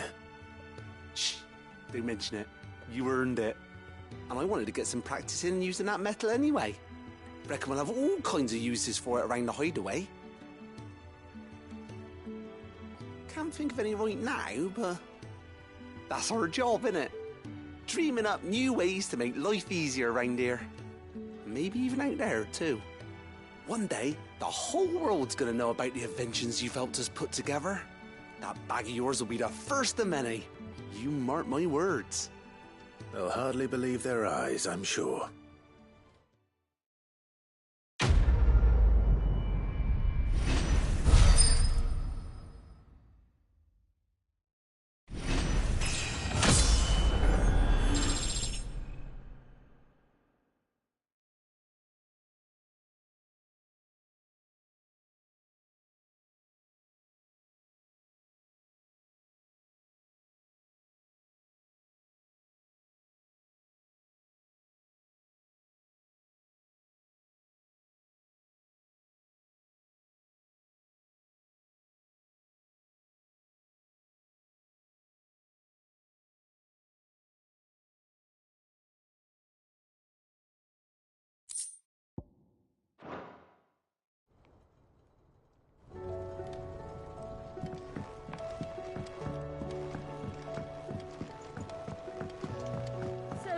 She don't need sails or oars, but she's still the fastest ship on the sea.